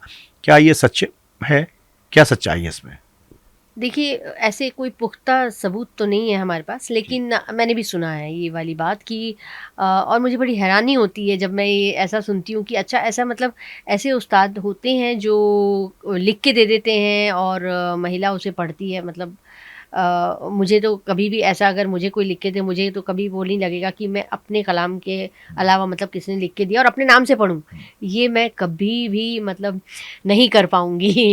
ज़िंदगी में कभी नहीं कर पाऊँगी। चाहे गज़ल में ख़ामियाँ हों, ठीक है, उसे ठीक कर लिया जाएगा। उसको बार-बार लोग खुद ही बता देते हैं भैया कुछ गड़बड़ है, और अगर आपने किसी को उस्ताद माना है, तो आप वाक़ई मतलब वो आपको सिखा रहे हैं तो ठीक है, आप उनसे गुर मतलब थोड़ा बहुत सीख लीजिए। व्याकरण की गलती होती है, बहर की, ये सब आप सलाह लीजिए। लेकिन ये कि भई मतलब वो आपके लिए लिख के दे दें और आप इसको मतलब अपने नाम से आप इसे पेश कर दें, ये तो बिल्कुल गलत, मैं इसे गलत मानती हूँ, बिल्कुल ही गलत। चलता है अब ये, चलता है तो चलता है, मुझे पता और नहीं ये है। विडम्बना है कि अब चलन में ज़्यादा बढ़ रहा है। बॉलीवुड की बात करें, चाहे फिल्मी गीतों की बात करें, हिंदी साहित्य, उर्दू अदब की बात करें, घोस्ट राइटिंग अब ज़्यादा होने लगी है। जी। इसको आप कैसे देखते हैं? फ़िल्मों की तो बात ही कुछ और है ना। बॉलीवुड की बात है, बॉलीवुड तो देखिए वहाँ तो चलता ही पैसे के लिए है, क्योंकि वो प्रोड्यूसर डायरेक्टर जब तक चीज़ को बेचना है उनको, वो तो बेचने के हिसाब से प्रोडक्ट बनाएंगे। और आप तो देख रहे हैं बेचने के हिसाब से कितनी भोंडी चीज़ें भी आ रही हैं जिसको मतलब नहीं आना चाहिए। या उस पे सेंसर भी नहीं लगा रहे, और कुछ भी मतलब वाहियात चीज़ें समाज को वो पेश कर रहे हैं, वो गलत है, बिल्कुल गलत है। तो मुझे ऐसा लगता है कम से कम अदब की दुनिया वालों को इस बात का ख्याल रखना चाहिए कि हम जो समाज को दे रहे हैं, आज तो दे रहे हैं, आज के 20 साल बाद भी, 50 साल बाद, 100 साल बाद जब आपकी चीज़ फिर दिखाई जाएगी, क्या रह जाएगा? आपको किस नज़र से देखा जाएगा? क्या आपकी वो इज़्ज़त होगी जो आज हम गालिब साहब की करते हैं, जो आज हम दाग दहलवी हो गए, अल्लामा इकबाल हो गए, जितने बड़े शायर हो गए, परवीन शाकिर हो गई, जितने भी बड़े जो हमारे बजाज साहब हो गए, तो इन सब की जो कलाम हमारे सामने आज एक बहुत किताब उनकी हमारे सामने होती हैं कि उनसे सीखा जाए, सीख लेनी है हमें उनसे। तो हम कैसा लिखेंगे, हम कैसा पेश करें कि वो हमारे सामने जो स्टूडेंट्स हैं, एक तरह से समाज हमारा स्टूडेंट ही हुआ, जिसको हम उन्हें क्या पेश कर रहे हैं। ये एक लेखक को, शायर को सोच समझ के वो करना चाहिए, ना कि पैसे के लिए कि अभी तो ये चलन है। तो बॉलीवुड में चलता है भाई, ये चलन है, नाचो, बुरे से बुरा डांस करते हैं जिसका कोई तालमेल नहीं होता, और अजीब से स्टेप होते हैं जो देखने में भी आप परिवार के साथ बैठ के देखना भी नहीं पसंद करेंगे। तो कम से कम अदब वालों को ऐसी चीज़ प्रस्तुत नहीं करनी चाहिए, या सोच समझ के आप अच्छा लिखिए। रामचरितमानस आज तक क्यों चल रही है? क्योंकि गोस्वामी तुलसीदास जी की भाषा क्यों चल रही हैं, दोहे क्यों चल रहे हैं? क्योंकि वो आपको संस्कार सिखाते हैं। हमें अपने संस्कार को नहीं खोना है। संस्कार बनाए रखने के लिए लेखक के ऊपर ये जिम्मेदारी है, शायर पे जिम्मेदारी है कि वो संस्कार बनाए रखे। तभी तो संस्कार, क्योंकि हमारे बाद जो नस्लें पढ़ेंगी वो क्या पढ़ेंगी? ये संस्कार अगर हम ही नहीं लिख के गए, हम ही नहीं सुना के गए, बता के गए, तो कौन पढ़ेगा, कौन सीखेगा? लेकिन ये भी सच है कि अब पहले जैसा माहौल हिंदी मंचों का, उर्दू मंचों का नहीं बचा है। उसमें भी भोंडापन आ गया है, गिरावट आ रही है। आ रही है, बहुत आ रही है। क्यों? अच्छा, ये इसलिए भी आ रही है कि ये भोंडापन स्वीकार कर रहे हैं लोग। जब मान लीजिए कोई महिला है, मंच पे जा रही है, कुछ लोग कुछ उस पर फप्तियाँ कुछ कस रहे हैं, कुछ भी कह रहे हैं, अगर उसे नहीं है स्वीकार तो वो उसका अपोज करेगी ना वहीं पे खड़ी होके। जो संचालक व संयोजक होते हैं उनकी अपनी चॉइसेस होती हैं और वो कुछ खास अपने ही लोगों को बार बार कार्यक्रम में ले जाते हैं, नए लोगों को मौका नहीं मिलता जितना मिलना चाहिए। ये स्ट्रगल तो है हमारे देश में, क्योंकि लोग ही इतने ज़्यादा हैं, पॉपुलेशन इतनी है, क्योंकि सब मंच पे जाना चाहते हैं और बहुत लेखक हैं, सच में बहुत अच्छे अच्छे लेखक हैं जो उस मंच तक नहीं पहुंच पाते हैं। लेकिन थैंक्स टू मीडिया, अभी आजकल सोशल मीडिया है, गोष्ठियाँ होती हैं, जैसे कॉलेज के लोग हैं अपने कॉलेज में कुछ छोटी गोष्ठी कर लें, छोटी छोटी, हम लोग भी वैसे ही आगे आए, हम लोग भी छोटी छोटी गोष्ठी से आगे बढ़े। उस समय मुझे भी ये लगता था कि इतने बड़े बड़े लेखक हैं, इतने बड़े बड़े शायर कवि हैं, मुझे कभी मंच मिलेगा कि नहीं, कि मैं बोल भी पाऊँगी कि नहीं। तो मुझे लगता था अभी तो मुझे छोटी गोष्ठियों में जाना ही पड़ेगा, क्योंकि मुझे सीखना है, सीखने के लिए भी तो जाना होता है ना। तो वहाँ से सीखा, वहाँ पे 10 लोगों के बीच में मेरी कविता सुनी गई, या तो मुझे बोलने का पता लगा कि हाँ मैं यहाँ गलत हूँ, यहाँ ठीक बोल रही हूँ, बहुत चीज़ें सीखी। तो वो कविता उस समय अगर 10 लोगों की वाहवाही आपको मिलती है तो आपको कितनी खुशी होती है। फिर उन्हीं में से कुछ लोग आपको और आगे लेके जाते हैं कि नहीं, आपकी कविता मंच पे सचमुच जाने लायक है। तो ये थोड़ा सा स्ट्रगल देखिए युवा लोगों में चलता है, चलना भी चाहिए, नहीं तो वो सीधे सीधे मंच मिलेगा तो वो स्टेप, वो मज़ा भी नहीं आएगा ना। जीत का मज़ा तभी है जब आपने पहली सीढ़ी से आप ऊपर चढ़े हों। तो ये तो है ही, ये स्ट्रगल तो होगा ही। और जब दाद मिलती है तो हौसला बढ़ता है, कॉन्फिडेंस बढ़ता है, और आप बहुत अच्छा करना चाहते हैं और करते भी हैं कई बार। एक बात अब ये निकल कर आ रही है कि बहुत सारे कार्यक्रम हो रहे हैं, अब एक नया चलन आ गया लिट फेस्ट का। क्या लिट फेस्ट में तमाम जो बातें होती हैं, लेखकों की जिंदगी बदली है ऐसे कार्यक्रमों से?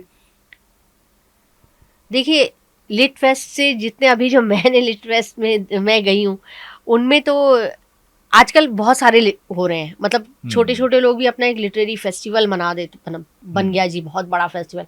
और आप जाइए, वहाँ होगा कुछ भी नहीं, होगा कुछ नहीं। आप ऐसी छोटी सी जगह पे बैठे होंगे, आपके पास श्रोता भी नहीं होंगे, जो मंच पे है ना उतने ही नीचे बैठे होंगे, और फिर वही ऊपर भी आ जाएंगे मंच पे, क्योंकि वो है ही उतने।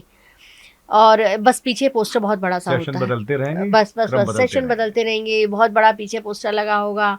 और वहाँ पे बेचारे जो कवि हैं, शायर हैं, वो बैठ जाते हैं, जो वार्तालाप होती है वो करते हैं, क्योंकि उनको लगता है ये पीछे जो पोस्टर आ रहा है ना, बैनर ये आ रहा है, और ये हमारे सोशल मीडिया पे कि हम बहुत बड़ी जगह पे गए, मतलब, लेकिन वो बहुत बड़ी जगह नहीं होती है, सॉरी टू से ये। लेकिन होता क्या है कि सोशल मीडिया पे और अखबारों में एक ही फोटो छपती है और वो कैमरा उतना कैप्चर कर लेता है कि उनका काम हो जाता है। तो आगे की नुमाइश दिखा के कुछ आगे भी रास्ता खोलने की कोशिश होती है।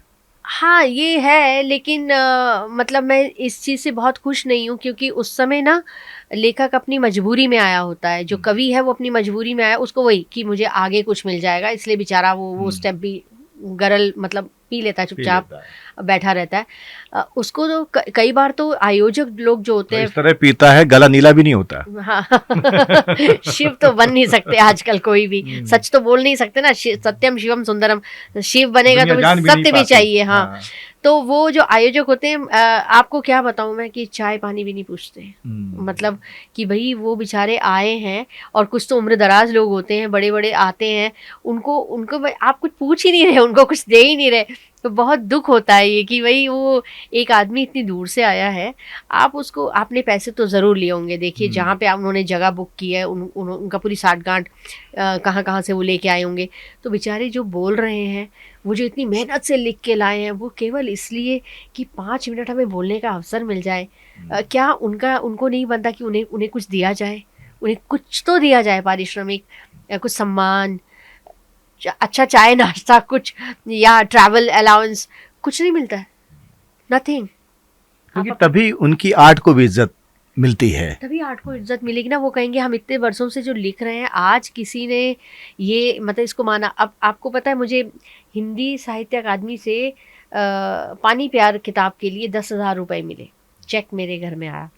तो मैं तो बहुत सालों से लिख रही थी, तो मैंने अपनी मम्मी को बताया, मैंने कहा मम्मी 10,000 रुपये मुझे मिले हैं, बहुत बड़ी बात है।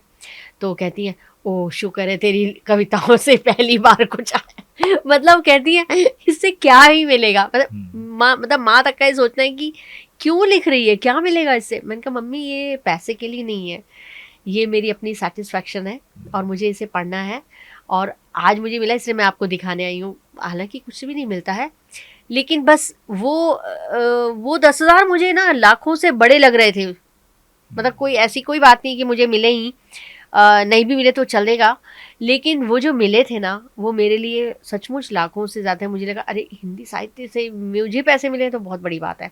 तो यही होता है, ये एक लेखक के लिए ना वो जो भूख होती है वो सिर्फ इस सम्मान की होती है।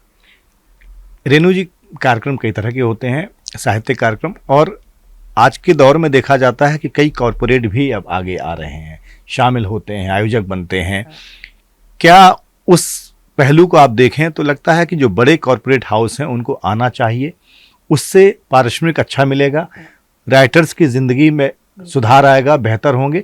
तो जो बड़े जिम्मेदार संस्थान हैं जो कुछ कर सकते हैं समाज के लिए, बड़े और असरदार लोगों को आगे आना चाहिए। बिल्कुल आना चाहिए। मैं तो चाहती हूँ कि वो कॉर्पोरेट ऑफिसेस आप देखते हैं कितने अच्छे होते हैं, उसमें सारे इक्विपमेंट सब चीज़ें बिल्कुल फरामानी से होती है। तो लेखकों को क्यों नहीं, ये बेचारे ये क्यों पीछे रह जाएं? इनको मिलना चाहिए। इन्होंने ज़िंदगी भर मेहनत की है, एक एक शब्द पिरोया है, संजोया है, भावनाओं को रखा है। मतलब ये चीज़ जो दिखती नहीं है, वो ऐसा लगता है कि कुछ नहीं कर रहे हैं हम लोग, जैसे हम इसकी कोई कदर नहीं है। आपके हाउस, आपका प्रोडक्शन हाउस है, आप बहुत चीज़ें फैक्ट्री में बन रही हैं, आपको सामान दिख रहा है, ये भी तो बहुत बड़ी चीज़ है। ये हम समाज का निर्माण कर रहे हैं। आगे हम जो दे रहे हैं, हम संस्कारों को किताबों में रखा हुआ है उसे दे रहे हैं, हम दर्द को दे रहे हैं। तो इसलिए कॉरपोरेट हाउसेस को आना चाहिए। और कुछ मेरे जानकारी में हैं, एक राधा भाटिया जी हैं, बहुत अच्छी महिला हैं, उन्होंने लिटरेरी फेस्टिवल तो उन्हें भी स्टार्टअप किया है। तो उन्होंने मुझसे इसी बात में उन्होंने बारे में चर्चा की कि मैं भी इस तरह करना चाहती हूँ अपने बेटे के नाम से, अंकुर भाटिया के नाम से। तो ये उनको लिटरेचर में बहुत ज़्यादा शौक था, तो उन्होंने कहा कि मैं ये करूँगी, और वो भरपूर अच्छी तरह से आयोजन करती हैं और देती हैं। अच्छा उनको रुकने का ये वो सब चीज़ें देती हैं। तो ऐसे कुछ लोग हैं जो कर रहे हैं। इस बातचीत को आगे बढ़ाएंगे, लेकिन हम फिर से एक बार लौटेंगे आपकी किताबों की तरफ। अगली किताब जो मेरे सामने है और मैं देख रहा हूँ कि इसका भी टाइटल पे मैं बात करूँगा, घर की औरतें और चांद जी। अब इस टाइटल की कहानी क्या है और इस किताब के बारे में बताइए, कुछ सुनाइए भी इस किताब से। सबसे पहले तो मैं इसके कवर की ये बताती हूँ। ये रविंद्र जी एक अच्छे कलाकार, पेंटर हैं, उन्होंने ये बनाया है, और गुंटी का भी कवर पेज उन्होंने बनाया है। तो ये तो उन्होंने इस तरह से ही बनाया कि मतलब घर है और देखिए चांद दिख रहा है, और मतलब थोड़ा सा इसमें उन्होंने यहाँ पे वो दिखाया कि घर की औरतें और चांद। तो और रही बात ये कि इसका टाइटल, जैसे मैंने आपको बताया ना कि शुरू से मैं बहुत ज़्यादा घर से निकलना, घर के अंदर रहना मेरे लिए बहुत ज़्यादा, मतलब जैसे मैं कहती हूँ ना, घर से जुड़ी हुई मैं चीज़ हूँ। बहुत ज़्यादा बाहर जाने में मुझे ज़्यादा अच्छा नहीं लगता है, पार्टियों में जाना मेरे ज़्यादा इंटरेस्ट की बात नहीं होती, मेरा शौक़ नहीं है। मुझे लगता है घर में बैठ के सबसे पहले घर को मैं समेट लूँ, घर के रिश्ते ठीक चले, घर आगे बढ़े, घर के एक एक रिश्ते को मैं संजो के रखना चाहती हूँ, भाई बहन, देवर देवरानी, बच्चे, उनके बच्चे। तो वो एक मुझे लगता है, पता नहीं, ये मेरे ऊपर एक जिम्मेदारी है और मैं इसे बखूबी निभाऊँ। तो इसीलिए हर किताब के पीछे ये ज़रूर चीज़ें आती हैं कि एक औरत है जो घर को किस तरह से लेके चल रही है, और उसके उस सफ़र में क्या क्या वो महसूस करती रहती है, बस वो लिखती रहती हूँ मैं। तो इसमें भी है, क्योंकि मैंने बहुत सारी ऐसी औरतें देखी ससुराल में भी आने के बाद की, या मायके में भी, कि वो घर, औरतें कहाँ रहती हैं, घर में रहती हैं, उनका पूरा जीवन घर के लिए समर्पित होता है, उसके बाहर वो दुनिया देखती ही नहीं है। लेकिन इस टाइटल में अगर मैं जहाँ तक समझ रहा हूँ कि एक तो घर की औरतें जो घर गृहस्थी में काम उलझी हैं, घर की जिम्मेदारी निभा रही हैं, दूसरा आपने अगर संकेत में इशारा दिया कि चांद, वो दुनिया जहाँ वो पहुँचना चाहती हैं, जिस मुकाम को छूना चाहती हैं और जो ख्वाहिश है उनकी, तो यही है।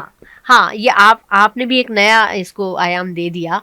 और जो मैं लेखक तो अपने, मतलब मैंने तो ये देखा, जो मैंने सोचा कि ये सब औरतें जब चांद को देखती हैं तो चांद उनके लिए एक सपना, एस्पिरेशन, एक ख्वाहिश और उनके तमाम सपनों का एक वो है बिंब। बिंब है कि रात रोज और फिर रात को चमकता है वो, यानी उनके रात का साथी, कि रात को भी, दिन में सूरज तो होता है लेकिन रात को चमकती हुई क्या चीज है, कौन उनके जीवन में रोशनी ला और सकता है। चांद शायद इसलिए भी प्यारा लगता है कि जैसे अंधेरे में चमकता हाँ, है रात में, हाँ, मुश्किल दौर में कौन आपके साथ है, कौन मुश्किल दौर वो में भी बड़ा एक अंधेरे को कौन जी। मतलब वो कर रहा है कि, और जब उनके पति बहुत कई हस्बैंड्स होते हैं जो बाहर नौकरियां कर रहे हैं, विदेशों से आ रहे हैं या दूसरे गांव गए हुए हैं, तो पीछे जो औरतें रहती हैं दिन भर काम वाम करके थक के जब बैठ गई, तो उनके लिए वो जो समय होता है ना चांद को देखने का,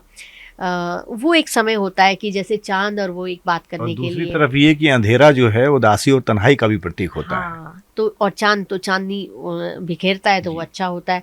दूसरा हमारे जो हमारे समाज में चांद का कितना महत्व है, करवा चौथ जो व्रत होता है वो चांद से ही रिलेटेड है, चांद को और देख ईद के। का भी चांद। और ईद का चांद भी होता है, तो हमारे यहाँ तो चांद दोनों तरफ से मनाया जाता है। तो इसलिए मैंने कहा कि चांद ऐसी चीज़ है जो हर औरत से रिलेट करता है, ये सबके पास है किसी न किसी रूप में, तो इसीलिए ये इसका शीर्षक ही बना। इस किताब से कुछ सुनाइए, इस पसंद की रचना। की मैं एक टाइटल कविता जी। मैं सुना देती हूँ, घर की औरतें और चांद। जी। देखिए औरतें क्या सोच रही हैं इसमें कि एक घर की औरतें बहुत उदास रहा करती थी। एक रात चांद ने कुछ सोचा, देखिए चांद भी उनसे उतना ही मतलब वो राब्ता बना रहा है। एक रात चांद ने कुछ सोचा और घुस आया उनकी चार दीवारी के अंदर। वो रात फिर त्योहार हो गई, औरतें खुशी से झूम उठी। एक ने चांद को कंगन बना अपनी सूनी कलाई में पहना, दूसरी ने उसे देख गोल चमकदार फूली रोटियां बनाई, तीसरी ने चांद को अपनी कटोरी में रखा, कटोरी चांद की हो गई। एक चांद को ढपली बना बजाने लगी, मन भावन गीत गाने लगी, चांद की मिठाइयाँ बनी बटी, दूसरी ने उसे सिराने रखा, सपने देखने लगी। दिन सुनहरे हो गए, औरतें उस रात चार दीवारी से निकल अपना अक्स चांद में निहारने लगी, सजने संवरने लगी। उस रात औरतों की ईद हो गई। सवेरे तक सब औरतें थक गईं, सबको मदहोश और नींद से बोझिल देखकर थका मांदा चांद भी चुपके से निकल गया। उस दिन उस घर की सारी औरतें और मेरी आंखें, मेरी ज़बां, मेरी हंसी, मेरी थिरकन, मेरी धड़कन, सारे खुश थे। वो रात एक प्रेम की रात थी। वाह। तो ये मैंने इसी मतलब कि एक चांद और औरतों का क्या वो सोच हो सकती है। चांद उनका मतलब मन बहला रहा है। चांद खुद भी तो देखता है रहता है ना कि नीचे क्या क्या हो रहा है, तो चांद खुद आ जाता है उनके आंगन में कि मैं हूं ना तुम्हारे साथ, मेरे साथ त्योहार मनाओ, खेलो कूदो। ये कहा जाता है, और गुलजार साहब भी लाइट नोट पे कई बार बोल चुके हैं इंटरव्यू में, कि चांद तो उनका पेटेंट है। हाँ, उन्होंने बहुत लिखा है चांद पे, नज़्में उनकी बहुत सारी हैं। और जिस तरह मुझे ख्याल आया कि घर शायद आपका पेटेंट है। जी जी जी घर है, चांद है, चांद मेरे हर तरफ आता है कई बार, मतलब ये वो आता ही रहता है। तो इस तरह की कई चीज़ें हैं, जैसे ना चांद मैं एक और सुनाती हूँ आपको। ये तो मैंने खोल दी है आधी जिंदगी, अगर आप प्लीज ये सुनना चाहते हैं जी। तो। एक औरत घर में रहकर क्या क्या महसूस करती है, वही वाली बात हो गई कि घर में जब वो अकेली बैठी है और उसका पति सफ़र कर रहा है, आता जाता रहता है, तो वो क्या महसूस करती है। तो कहती है कि आधी ज़िंदगी जीते हो तुम और आधी मैं, यूँ मेरा ही आधा काम कर रहे हो तुम और तुम्हारा आधा काम कर रही हूँ मैं। आधा सूरज देखते हो तुम और आधा चांद मैं, सोती हूँ तुम्हारे ही ख्वाबों की चादर ताने, तुम रात भर मेरी ही बातों को टटोलते। आधा दुख बांट लेते हैं हम, आधा इंतज़ार और आधे प्यार की बातें भी। दुख अधूरे सपनों का नहीं है, तुमसे ना बांट पाने का है।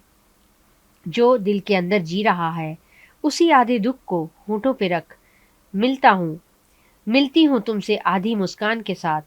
उसी वक्त तुम आधा ही हंस पाते हो और आधी खिलखिलाहट अपने अंदर समेट लेते हैं।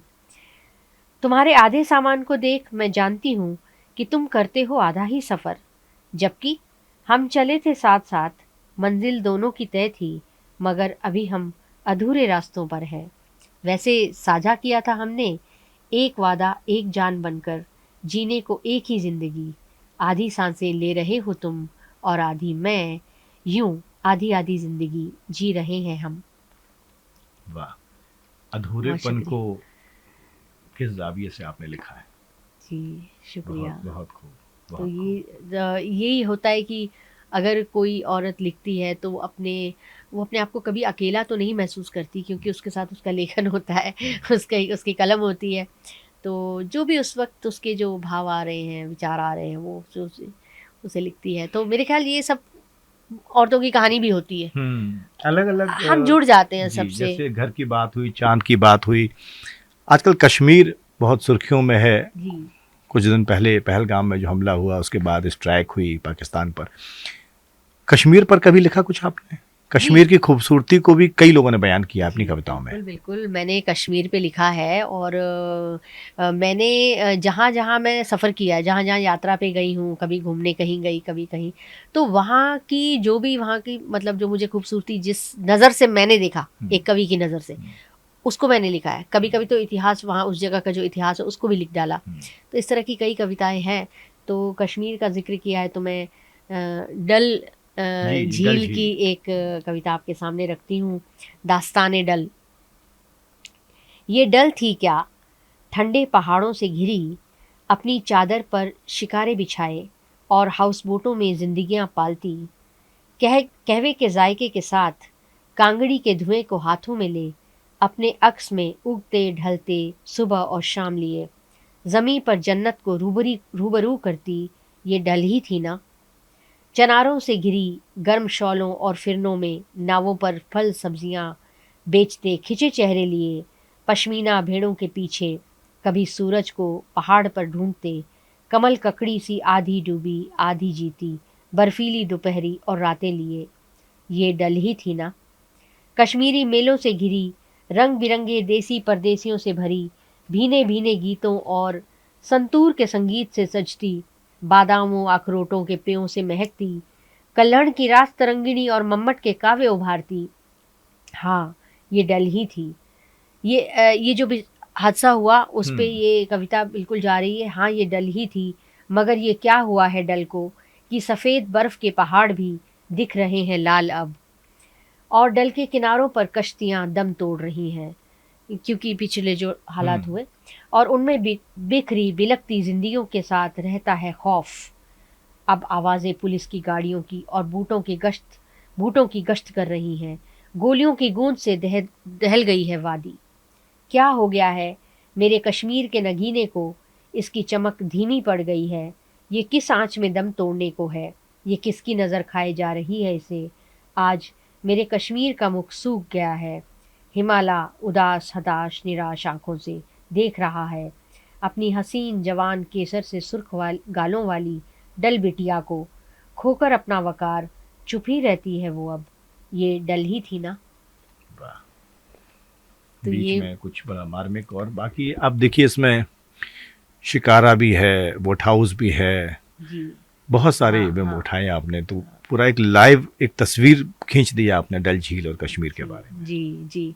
तो ये जो बस जो हम लोग महसूस करते हैं उस वक़्त, तो वही सी चीज़ें लिखी जाती हैं। हालाँकि खूबसूरती पे भी लिखी है इसकी, लेकिन ये कुछ हुआ जो दिल को छू गया था उन दिनों। तो वो जैसे लखनऊ पे मैंने लिखा, हर जगह पे इस तरह से कई कविताएँ हैं अलग-अलग जगह की। अच्छा रेनू जी, एक बात बताइए कि शायरी में कहा जाता है कि कई शेर आमद के शेर होते हैं, आमद और क्राफ्ट पर काम करना, इसको कैसे देखते हैं दोनों को? देखिए आमद के शेर तो होते ही हैं जब हम असल में आमद के होते हैं, उसकी थोड़ी-सी क्राफ्टिंग करनी पड़ती है। थोड़ा तो, क्योंकि ग़ज़ल ऐसी चीज़ है, ऐसी विधा है, जो आप ऐसे फ्रीलांस, जैसे मैंने कविता पढ़ी, आप फ्रीलांस नहीं लिख सकते। उसका एक दायरा है, उसकी एक बहर है, उसके मिसरे अलग, ऊला सानी है, ये सब चीज़ें, कई चीज़ें ध्यान में रखनी पड़ती हैं। तो अब उन 2 मिसरों के अंदर, उस बहर के अंदर, उसी रदीफ़ काफ़ी के अंदर आपको अपनी बात भी रखनी है, अपना भाव यूँ रखना है और आपकी बात भी पूरी हो जाए, तो ये बहुत बड़ी क्राफ्टिंग है। ये एक्चुअली तो बहुत कलाकारी है कि आप 2 मिसरों में किस तरह से सारी चीज़ों को समेट के कैसे कह सकते हैं। बहुत जो लोग अच्छी गज़ल कह लेते हैं और जो हमारे सामने हैं बहुत सारे एग्जांपल्स, मतलब मैं तो सलाम करती हूँ उन्हें, मैं मतलब सच में उनके सामने नतमस्तक रहती हूँ कि किस तरह से इतना अच्छा लिख दिया। तो आमद तो है ही, लेकिन आमद को हम उसी क्राफ्टिंग में लाके पेश करने का भी एक, वो पेश करना ही एक क्राफ्टिंग है। तो ये होता है। और आमद तब हो रही होती जब बिल्कुल सुकून से कोई भी लेखक, कोई भी चीज़, कोई भी रचना, किसी भी रचना को कह सकते हैं, कोई संगीत हो, कोई पेंटिंग हो, या कोई ये हो, कोई विधा हो, उसके लिए आपको एक बिल्कुल शांति प्रिय सुकून की जगह चाहिए जहाँ आप बैठकर अपने आप से बात करें। जब तक आपका कनेक्शन, शेर शायरी में भी यही है, जब तक आपका कनेक्शन वहाँ से नहीं होगा ना, ऊपर वाले से, तो मुझे लगता है कि वो चीज़ वो आ नहीं पाएगी। बस स्टॉप वाली भी कविता इसी में है? हाँ, मुझे मुझे यही लगता है कि बस स्टॉप वाली, दिल्ली के फ्लाईओवर और बस स्टॉप। जी जी, अच्छा, उसका जिक्र आप करना चाहते हैं। मैं ये क्या उन्होंने इस पे लगाया था, नहीं मुझे देखना पड़ेगा। इसमें देखिए उदयपुर पे भी है, जोधपुर पे है, दिल्ली से है, यशोधरा की पाती है, मतलब सब कैरेक्टर्स को। अच्छा, एक इसमें एक चीज़ मैं यहाँ जिक्र करना चाहूँगी कि प्रेम मुक्ति की ओर, ये इसकी 10 कविताएं, सीरीज है ये पूरी, कि प्रेम किस तरह से पिछली बार बयान किया जी आपने। कि किस तरह से प्रेम पनपा, फैला किस तरह से, और अंत उसका कहाँ तक जा रहा है। अलग अलग अवस्थाएं प्रेम की, अलग अलग अवस्थाएं, ये भी है इसके अंदर। अब किताब खोल लिए तो अब इसमें, हाँ बिल्कुल, दिल्ली के बस स्टॉप और प्रेम है इसमें। इस कविता की डिमांड मैंने क्यों की, फरमाइश क्यों की, वो मैं बाद में बताऊंगा दर्शकों को, पहले कविता सुनते हैं आपसे। जी ठीक है। देखिए, दिल्ली के बस स्टॉप और प्रेम। दिल्ली के फ्लाईओवर, 4 सड़कें नीचे 4 ऊपर, बीच में झूलता मेट्रो ट्रैक, दाएं बाएं कंस्ट्रक्शन, और उसे पार करती खचाखच भरी रोड। इस भरी रोड पर समय को भी समय नहीं थमने का। सब दौड़ रहे हैं सपनों से भरे बैग लेकर, आंखों में भूख है और टिफिनों में जी लेने भर को खाना। दिल्ली की ठिठुरती ठंड हो या तपता जून, न भीड़ रुकती है न सपने। कई सालों से ऐसे ही देख रही हूँ, मगर इसी समय की भीड़ में माँ ने संभाल लिया है घर, जब से पिता ने जान गंवाई है। इस रोड को पार करते भाई के बैग में किताबों की जगह जिम्मेदारियां आ गई हैं। छोटा कुछ और बड़ा हो गया है। इस खचाखच भरी भीड़ में सभी ने कुछ खोया है। हम फिर भी भाग रहे हैं सपनों का बैग लेकर। ये रोड कभी नहीं रुकेगी, चाहे हमारी उम्र रुक जाए। हाँ, कभी थमना हो तो बस स्टॉप है। बस स्टॉपों का नवीनीकरण होता रहा है, मगर उन पे जो इंतज़ार है वो हमेशा से था और रहेगा। दिल्ली के बस स्टॉपों से शुरू होती है प्रेम यात्रा। दिल्ली की बसें अपने अंदर समा के चलती हैं अनेक प्रेम युगलों की कहानियाँ। रोड पर दौड़ने वालों और पार करने वाले कहीं खो जाते हैं, पर ठहराव है तो बस स्टॉपों पर। तोता और मैना यहीं मिलते हैं, बैठते हैं, खिलखिलाते हैं, बतियाते हैं घंटों यहाँ। वे बस का इंतज़ार नहीं करते शायद, प्रेम को पालते हैं, संजोते हैं। प्रेम पल रहा है यहाँ। प्रेम पल रहा है यहाँ। और कविता में आपकी एक लाइन है कि तोता मैना यहीं मिलते हैं, प्रेमी युगल की कितनी कहानियाँ। तो भीड़ में आपने ये भी कहा कि बहुत खोते हैं लोग, लेकिन आपने तो पाया है शहनवाज हुसैन साहब से आपकी पहली मुलाकात बस में हुई थी। जी जी जी बिल्कुल। बस में ही आना जाना होता था। जैसे रोज़ मैंने कहा मिडिल क्लास के बच्चे या जो भी लोग होते हैं, ये भी कॉलेज जाते थे और मैं स्कूल जाती थी, तो बस में आना जाना, सेम बस सेम टाइम। और ये देखते थे कि खचाखच भरी होती बसेस होती थी। पहले तो मेट्रो भी नहीं होता था, तो सीट कई बार मेरे लिए रख लेते थे कि आ रही है एक लड़की इसको जगह नहीं मिल रही है और खूब जद्दोजहद चल रही है, तो मुझे सीट दे देते थे। तो मैं भी, क्योंकि मुझसे पहले वो बैठ चुके होते थे, तो मुझे नहीं पता होता था, तो फिर मैं मतलब ऐसे ही चलता था रोज़। तो फिर धीरे धीरे बातचीत शुरू हुई, मैं थैंक्स करती थी, फिर धीरे धीरे बातें करते दोस्ती दोस्ती हुई। फिर आप कौन हैं क्या हैं, हमारे घर के पास ही रहते थे शुरू में, क्योंकि वो स्टूडेंट थे तब। तो इस तरह से हमारा मुझे जो सफ़र है ये, और बाद में सच में यही होने लगा जो मैंने बयान किया है कि हम बस स्टॉप पर बैठे रहते थे, बस का इंतज़ार नहीं करते थे। शहनवाज जी का इंतजार करती जी थी। तब वहाँ बैठ के कि अच्छा इतने बजे आना है, ये वाली बस है, मतलब इस बस को मिस कर दिया जाए, नेक्स्ट वाली आ जाएगी। तो हम लोग बस स्टॉप ही एक ऐसी जगह होती थी जहाँ पे बैठ के हम बात कर पाते थे, क्योंकि उसके बाद तो पता है फिर सफ़र पे चले जाना है। तो और ये इस ज़माने के हम नहीं थे भाई, आजकल के ज़माने के तो भाई कहाँ कहाँ घूमने जा रहे हैं बच्चे, और रेस्टोरेंट्स में चले गए तो यहाँ चले गए तो वहाँ, भाई हमारे पास कोई ऐसी जगह नहीं होती थी, हमारे पास सिवाय बस स्टॉप के और बस में बैठने के, बात करने के और कोई जगह नहीं होती थी। तो सीट ऑफर करते थे शहनवाज हुसैन जी, और धीरे धीरे फिर आपकी दोस्ती हुई, बेतकल्लुफ होकर बातचीत शुरू हुई, और वहीं से फिर प्रेम पनपा। जी बिल्कुल, वहीं से। और ये जो मैंने लाइन लिखी है ना, तोता मैना यहीं बैठते, तो हम सचमुच ऐसे ही बैठ के बात कर रहे थे, बस का इंतज़ार कर रहे थे, और एक कोई एल्डरली लेडी थी, बुजुर्ग महिला आई, तो उन्होंने मतलब अपने आप पता नहीं क्यों कैसे बोल दिया कि ये दोनों ऐसे बातें करें जैसे तोता और मैना लगे हुए हैं, मतलब चपड़ चपड़ बोलते आ रहे हैं ये दोनों, चुप ही नहीं हो रहे। तो हम लगे हुए थे, हम बातें बातें बातें, तो कहती एकदम तोता मैना की तरह ना बोलते आ रहे हैं। तो फिर हमने तब देखा कि हमें बोल रही हैं क्या, तो मतलब वो जहन में रह गई वो बात कि हाँ किसी ने ऐसे भी बोला है हमें। तो हम लोग इस तरह से ही मिलते तो बस स्टॉप से उड़कर तोता मैना घर के दरख्त की अब एक डाल पर बैठे हैं, चपड़ चपड़ अब भी होती है। चपड़ चपड़ अब ऐसे होती है कि हाँ कई बार वो सुनते रहते, वो बोलते रहते हैं और मैं सुनती रहती हूँ। आजकल मैं ही ज़्यादा सुनती हूँ, तो मुझे बोलते हैं कि तुम जो इतना बोलती थी तो चुप क्यों हो जाती हो। तो मैंने कहा अब मैं बोलती हूँ, अब साहित्य से बातें करती हूँ ज़्यादा।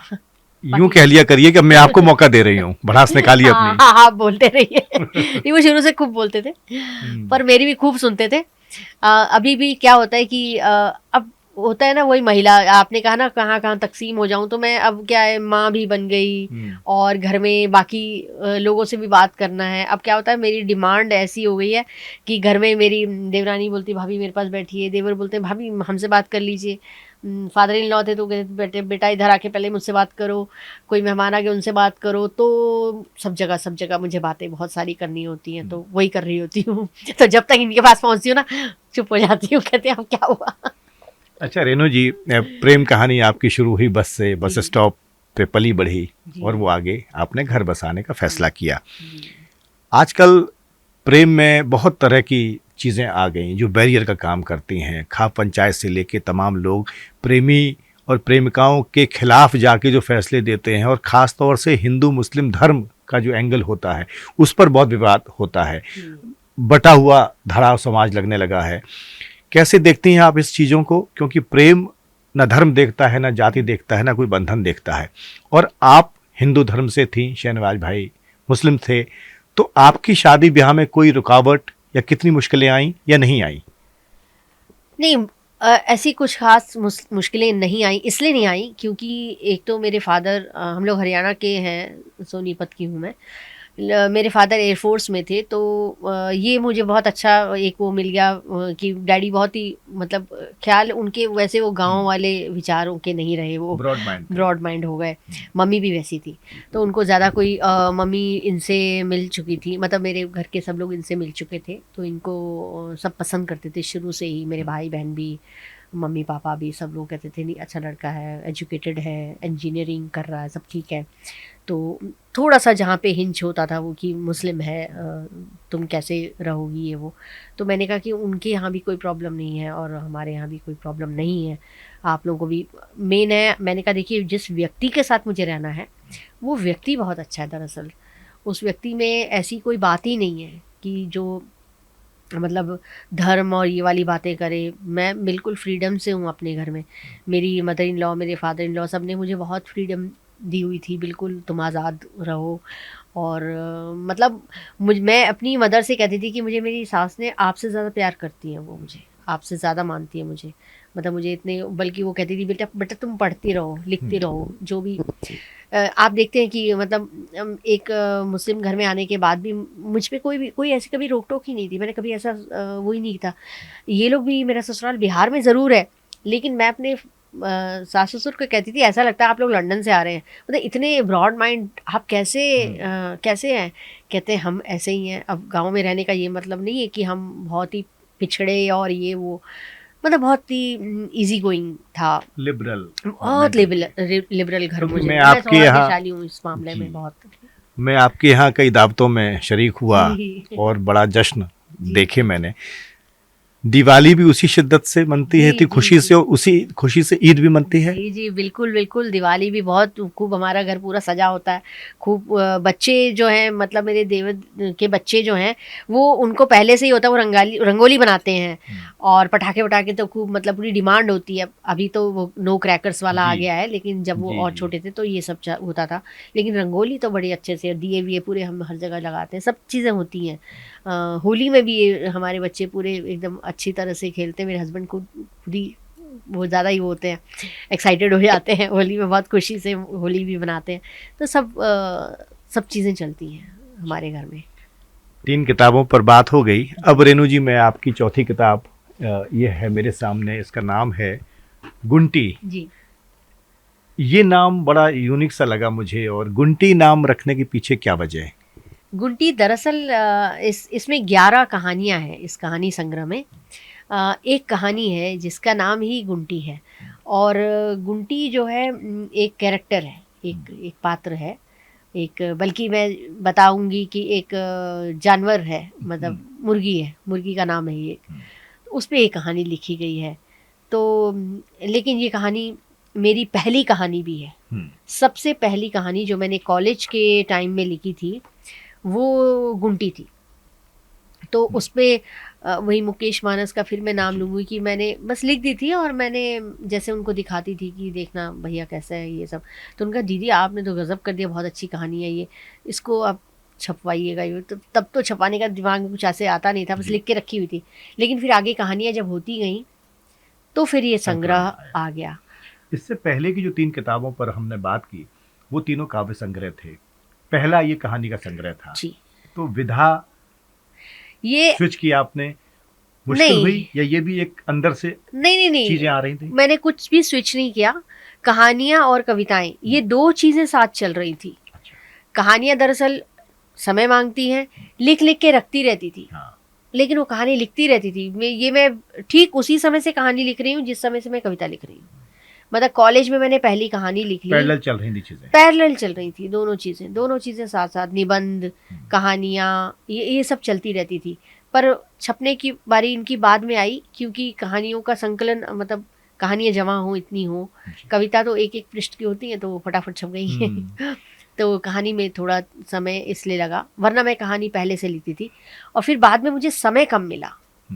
कहानियाँ अभी भी जहन में घूम रही हैं, लेकिन समय चाहिए, कहानी समय लेती है ना। कविता और गज़ल थोड़ा और समय लेती है, कविता कम समय में हो जाती है। तो कविता के बाद कहानी ने समय लिया, और कहानी के बाद गजल।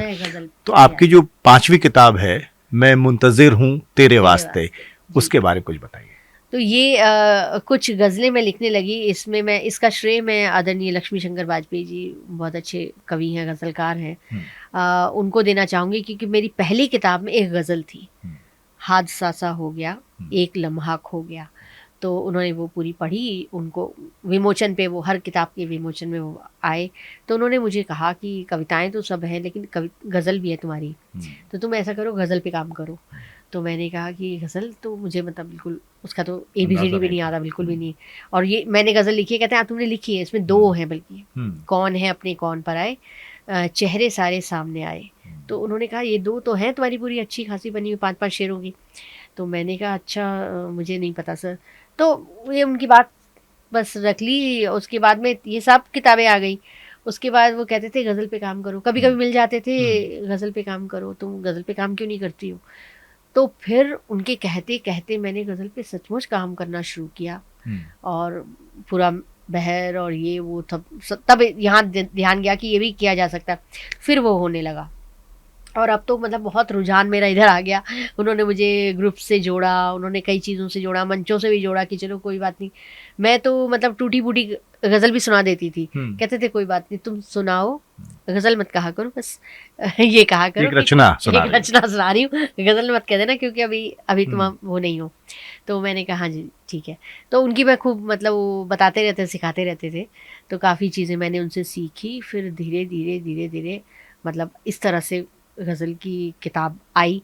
किताब इतनी जल्दी वैसे आनी नहीं चाहिए थी, जो मुझे लगता है, लेकिन लाई मैं इसलिए मंजर आम पर कि मुझे ही खुद इंस्पायर करती रहेगी कि हाँ ये हो गई है, अब मैं और करूँ और लिखूँ अपने ही लिए। जी। हालांकि आपकी भी इतनी अच्छी अच्छी गज़लें हैं रेखता पर, तो मैं तो चाहूँगी कि आपकी भी मंजर आम पर आए सब, आपकी भी किताब आए।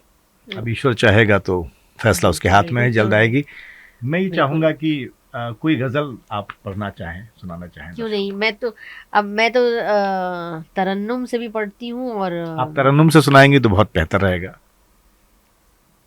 किसी की नुक्ता चीनी से मेरा किरदार बच जाता, किसी की नुक्ता चीनी से मेरा किरदार बच जाता, भले गुदड़ी की चिलमन थी मेरा घर बार बच जाता, किसी की नुक्ता चीनी से।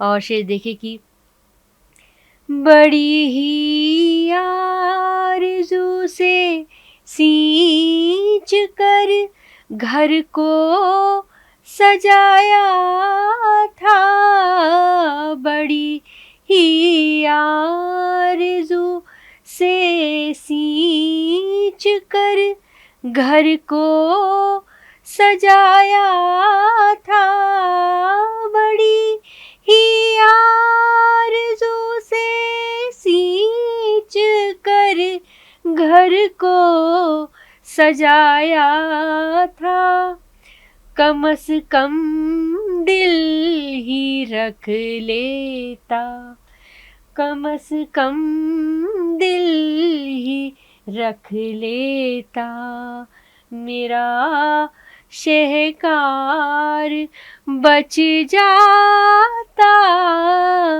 किसी की नुक्ता चीनी से।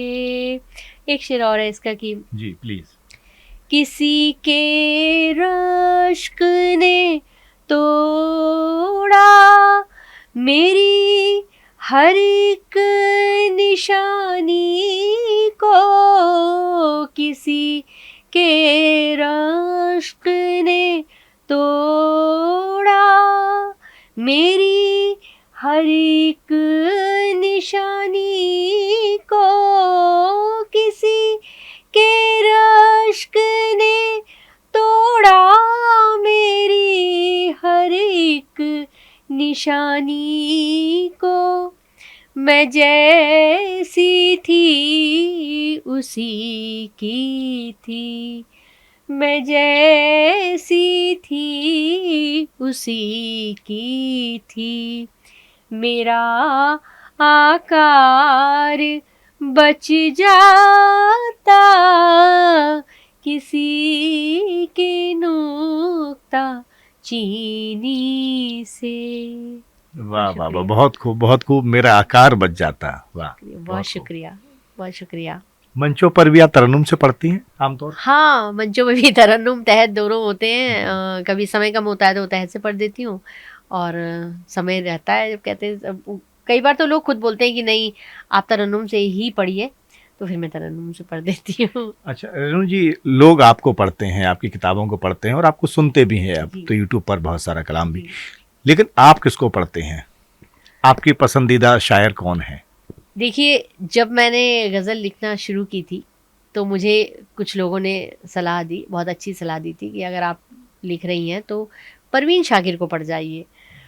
तो क्योंकि एक महिला हैं आप, और जब आप उनको पढ़ेंगी ना तो आपको काफ़ी चीज़ें सामने आ जाएंगी तो मैंने परवीन शाकिर जी को पढ़ डाला और मैं सच में बहुत मुतासिर हूँ उनसे। और फिर मुझे कहा कि गालिब साहब की तो मतलब पढ़ते ही हैं सब लोग, कुछ उनकी तो आपको पता ही फिल्मों में भी हैं, लेकिन फिर उनको थोड़ा सा पढ़ा, दाग दहलवी साहब को पढ़ा, अल्लामा इकबाल की भी मैं काफ़ी फ़ैन हूँ। तो और अभी के जो शायर हैं, अभी वाले भी कंटेम्प्रेरी जो हैं वो बहुत अच्छा लिख रहे हैं। कई शायर सच में मतलब हम इतने उनसे मुतासिर रहते हैं कि उनकी बार बार मतलब पढ़ने का मन करता है कि हाँ एक सीख होती है उनकी गज़लों में। लक्ष्मी शंकर जी हैं, अशोक सिंह जी हैं, न्यूयॉर्क में रहते हैं लेकिन वो बहुत अच्छा लिखते हैं। तो काफ़ी हमारे पास अच्छे शायर मौजूद हैं अभी आजकल, जिनको सुनना पढ़ना अच्छा लगता है, तो उनसे सीखने का हमेशा मौका मिलता रहता है। अरे वाह! और सीखना एक ऐसी प्रक्रिया है जो कभी रुकनी नहीं चाहिए। जी। 5 किताबें जैसा मैंने जिक्र किया शुरू में आपकी छप चुकी हैं। 6वीं किताब कब तक उम्मीद की जाए, कब तक आ जाएगी और किस विधा की होगी? काव्य संग्रह होगा, कहानी संग्रह होगा, गज़ल संग्रह होगा? एक्चुअली वो काव्य संग्रह है, क्योंकि कविताएं तैयार पड़ी हुई हैं, मुझे एडिट करना है, थोड़ा उनको काट छाँट करना बाकी रहता है ना लास्ट में, वो सब है। कविताएं रेडी हैं। गज़ल्स भी काफ़ी बिल्कुल तैयार हैं, पर गज़ल में थोड़ा सा ज़्यादा टाइम लगाना भी चाहिए कायदे से। बिल्कुल उसमें बहुत बारीकियाँ सब निकालनी पड़ती हैं, देखना पड़ता है। और कहानी की रही बात, तो कहानी में कहानियों की भी 3-4 कहानियाँ मेरी हो चुकी हैं, कुछ और 3-4 और हो जाएंगी तो एक संग्रह फिर उसका हो पाएगा। पर कहानी में टाइम लगता ही है, तो सब काम चल रहा है, समय मिलना चाहिए। जहाँ से सफ़र शुरू हुआ था और बतौर राइटर और आप मुसलसल लगातार लिख भी रही हैं, किताबें छप रही हैं, रेनू हुसैन पहुँचना कहाँ चाहते हैं? देखिए, रेनू हुसैन ऐसी जगह पे पहुंचना चाहती है जो कोई बहुत मंच की शौकीन नहीं हूँ मैं, बहुत बड़ी इस चीज़ की शौकीन नहीं हूँ, लेकिन मैं चाहती हूँ कि अच्छा लेखन, अगर कुछ अच्छा लिखा है मैंने, तो ज़रूर पाठकों तक पहुँचे, बच्चे पढ़ें खासकर, क्योंकि मैं टीचर हूँ। तो मुझे लगता है कि हमारे पास हिंदी का जो साहित्य है ना वो बहुत ज़्यादा है, प्रचुर मात्रा में जिसे कहते हैं। और अगर उन लेखकों का, उन कवियों का जो साहित्य हम बच्चे नहीं पढ़ेंगे तो आगे की जनरेशन्स में क्या जाएगा। तो मैं चाहती हूँ कि वो पढ़ें।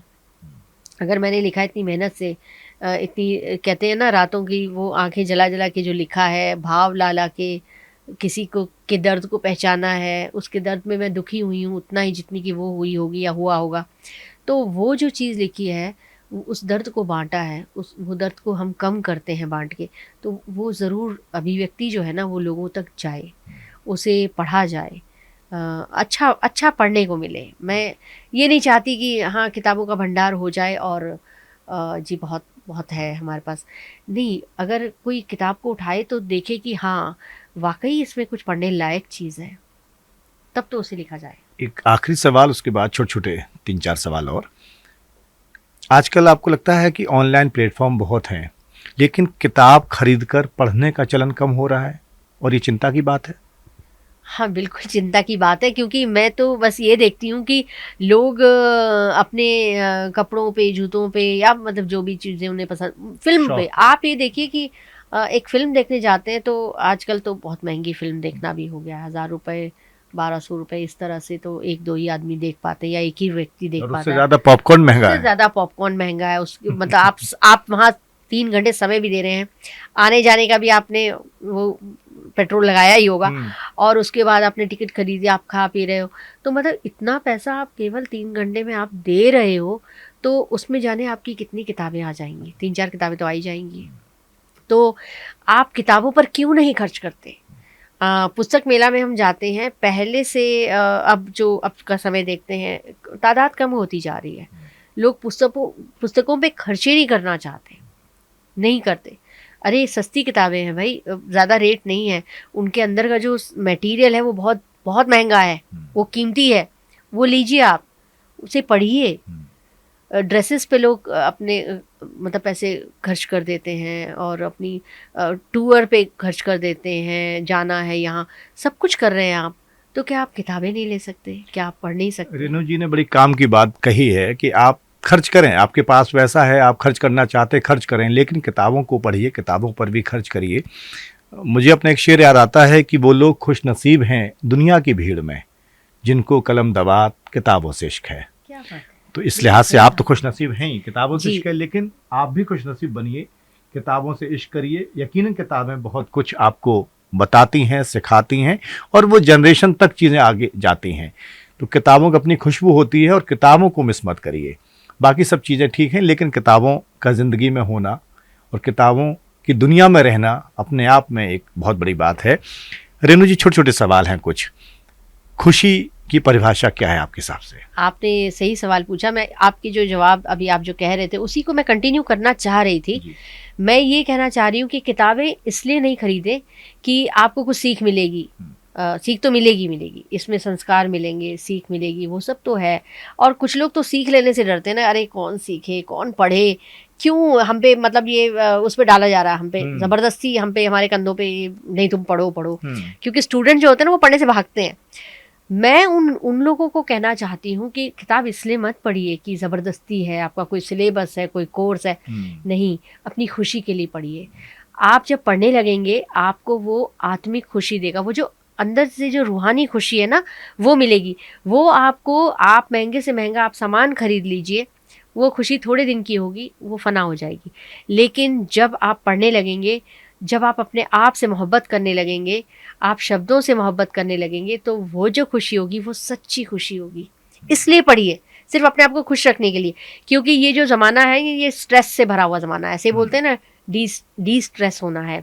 तो क्या करें, लोग न जाने क्या क्या कर रहे हैं कि हमारी स्ट्रेस खत्म हो जाए, ये कर लें, वो कर लें। आप किताब उठा लीजिए ना, आपकी स्ट्रेस खत्म। ये तो संतुष्टि का पैमाना क्या है आपके हिसाब से? संतुष्टि का पैमाना, देखिए, जब मैं लिख लेती हूँ बहुत संतुष्ट होती हूँ। और जब किसी से, जैसे अभी मैं आपसे बात कर रही हूँ, जब साहित्य पे बात होती है, किताबों पे बात होती है, हमारी रचनाओं पे बात होती है, तो बहुत ज़्यादा संतुष्टि मिलती है। ऑब्वियसली जो एक क्रिएशन होती है, जब हमने कोई चीज़ क्रिएट की है और उस पर जब बात हो रही हो तो आपको कितना अच्छा लगेगा। जैसे कोई पेंटर है, अगर उसकी पेंटिंग में बात कर लीजिए, और सब छोड़ दीजिए, माँ एक क्रिएटर है। माँ तो मतलब खुद ही न जाने क्या क्या वो अगर अच्छा पकवान बना देती है, खाना बना देती है। अगर आपने 2 लफ्ज़ उसको अच्छे कह दिए ना कि वाह आज क्या खाना बना है, माँ के चेहरे की आप खुशी देखिए, उसके फेस पे जो मतलब रौनक आ जाती है। और माँ को उसके बच्चे की तारीफ माँ के सामने कर दीजिए, वो उसकी सबसे बड़ी क्रिएशन है, तो माँ खुश हो जाएगी। तो बिल्कुल वैसे ही होते, वही है संतुष्टि मेरे लिए, कि जब मैं किताबों पे बात हो या मैं लिख रही हूँ और वो बात मुझे लगता है कि वो बात जो मेरे दिल में थी वो दूसरे तक पहुँच गई शब्दों के द्वारा, ये मेरी संतुष्टि और ये मेरी सफलता होती है। वाह। सफलता का पैमाना क्या है? क्योंकि आपने सफलता का जिक्र किया, तो आपके हिसाब से सफल व्यक्ति कौन है और उसके पैमाने क्या हैं? देखिए, सफल आज के युग में वही है जो संतुष्ट है। एक व्यक्ति जो बहुत अमीर है, उसके पास सारा फैसिलिटीज़ हैं, लग्जरीज़ हैं, लेजर लाइफ वो जी रहा है, उसके बाद भी वो खुश नहीं है, तो ये कैसी सफलता? ये सफलता नहीं है। या आप सफल हो गए, दूसरों को नीचे गिरा के आप उनके कंधों पे चढ़ के आपने एक मतलब आप मंच पे चढ़ गए और पता नहीं नीचे कितने लोग रो रहे हैं और मतलब उनकी दिल से आह निकल रही है, आप पहुंच गए, सब 10 को मार के आप आगे बढ़े। वो सफलता नहीं है, क्योंकि वो सफलता आपको संतुष्टि और खुशी दे ही नहीं पाएगी। आपके दिल में आपकी जो आत्मा ना आपको कचोटती रहेगी कि मैं जिस जगह पे पहुंचा हूँ या पहुंची हूँ, पता नहीं कितने लोग वहाँ पे सचमुच जो इस जगह को डिज़र्व करते थे वो आना चाहते थे और डिज़र्व करते थे, हम डिज़र्व नहीं करते, हम आ गए। तो ये जो आत्मा जब कचोटती है ना, तो वो कहाँ की सफलता? वो ना खुशी, ना संतुष्टि, ना सफलता। जिंदगी में कोई अफसोस है? नहीं, मैं अफसोस करती नहीं हूँ। कभी भी मैं मतलब मैं हर वक्त मेरा ये एक फंडा है या मंत्र जो भी है, आप आप मुझसे मत पूछिए, मेरे आसपास जो लोग रहते हैं ना, मेरे घर के लोग, मेरी सहेलियाँ, आप उन सब में से किसी से भी पूछ लिए मेरे बारे में, तो उनको वो खुद बता देंगे कि मतलब ये दुखी वुखी होती नहीं है। ये जो मिल जाता है ना, मैं उसके लिए बहुत ईश्वर का शुक्रिया अदा करती हूँ, धन्यवाद करती हूँ कि मुझे वो चीज़ मिल गई। मतलब हमारे पास इतनी चीज़ें हैं कि हम जितना भी शुक्रिया अदा करें, धन्यवाद करें, वो कम है, कम पड़ जाएगा। क्योंकि मुझसे बात करते हैं कुछ लोग, कुछ कि हम अरे ये नहीं है वो नहीं है, दुखी होते रहते हैं। तो मैं कहती हूँ कि तुम दुखी हो रहे हो, तुम्हारे पास अभी मैं गिनवाना शुरू करूँ ना, तो थोड़ी देर में तुम्हें पता चल जाएगा कि अरे हम बेकारी दुखी हो रहे थे, होना ही नहीं चाहिए, क्योंकि इतनी चीज़ें हमें मिली हैं। आप एक एक चीज़ का धन्यवाद तो करना शुरू करो, प्रकृति ने क्या क्या नहीं दिया है आपको। आप सिर्फ आपको मतलब एक ये भी मौका आपको दे दिया कि आप बैठ करके दुखी हो रहे, ये तो है ही नहीं हमारे पास, अरे ये तो है ही नहीं, अरे जो है उसको देखो, ग्लास में पानी आधा है, आप ऊपर आधे खाली को क्यों देख रहे हो, भरे हुए को देखो ना। यकीनन पॉजिटिविटी होनी चाहिए इंसान में। आखिरी सवाल, आखिरी बार शहनवाज जी के साथ आप किसी पब्लिक प्लेस पे जाकर गोलगप्पे कब खाए आपने? गोलगप्पे तो हम ऐसे ऐसे खाते रहते हैं, मतलब शादियों में जाते हैं ना, तो उनको पता है ये मेरी फेवरेट डिश है। आपने गोलगप्पे का नाम ही ले लिया, तो वो सबसे पहले जाके वो इतना ख्याल रखते हैं मेरा, टचवुड की जाते शादी ब्याह में किसी भी फंक्शन में जाते हैं, सबसे पहले बोलते हैं भाई पहले ये बताओ गोलगप्पे हैं, ये गोलगप्पे खाएंगी, बस इनको गोलगप्पे खिला दीजिए, बाकी हमारा सबका मतलब मैं संतुष्ट हो गया अगर इसने गोलगप्पे खा लिए तो, और खाना वाना खाना नहीं है, गोलगप्पे खाने। तो मतलब इस तरह से गोलगप्पे की क्या बात है, हम मेरे साथ खाते ही रहते हैं वो। बहुत बहुत शुक्रिया, बड़ी दिलचस्प बातें हुई आपसे, और मैं दर्शकों से यही कहूँगा कि बहुत अच्छी बातचीत रेणु जी ने की, किताबों के बारे में, हिंदी उर्दू अदब के बारे में, मंचों के बारे में बहुत सारी सीख दी। और मैं ये कहूँगा कि किताबों से राब्ता बनाइए आप लोग, रिश्ता किताबों से बनाएंगे बेहद खुशी होगी, जैसा रेणु जी ने भी कहा, और किताबों की दुनिया आपको यकीनन खुश भी रखेगी, संतुष्टि भी देगी, और कहीं ना कहीं आपको लगेगा कि आप बहुत कुछ आपको मिल रहा है उन किताबों से।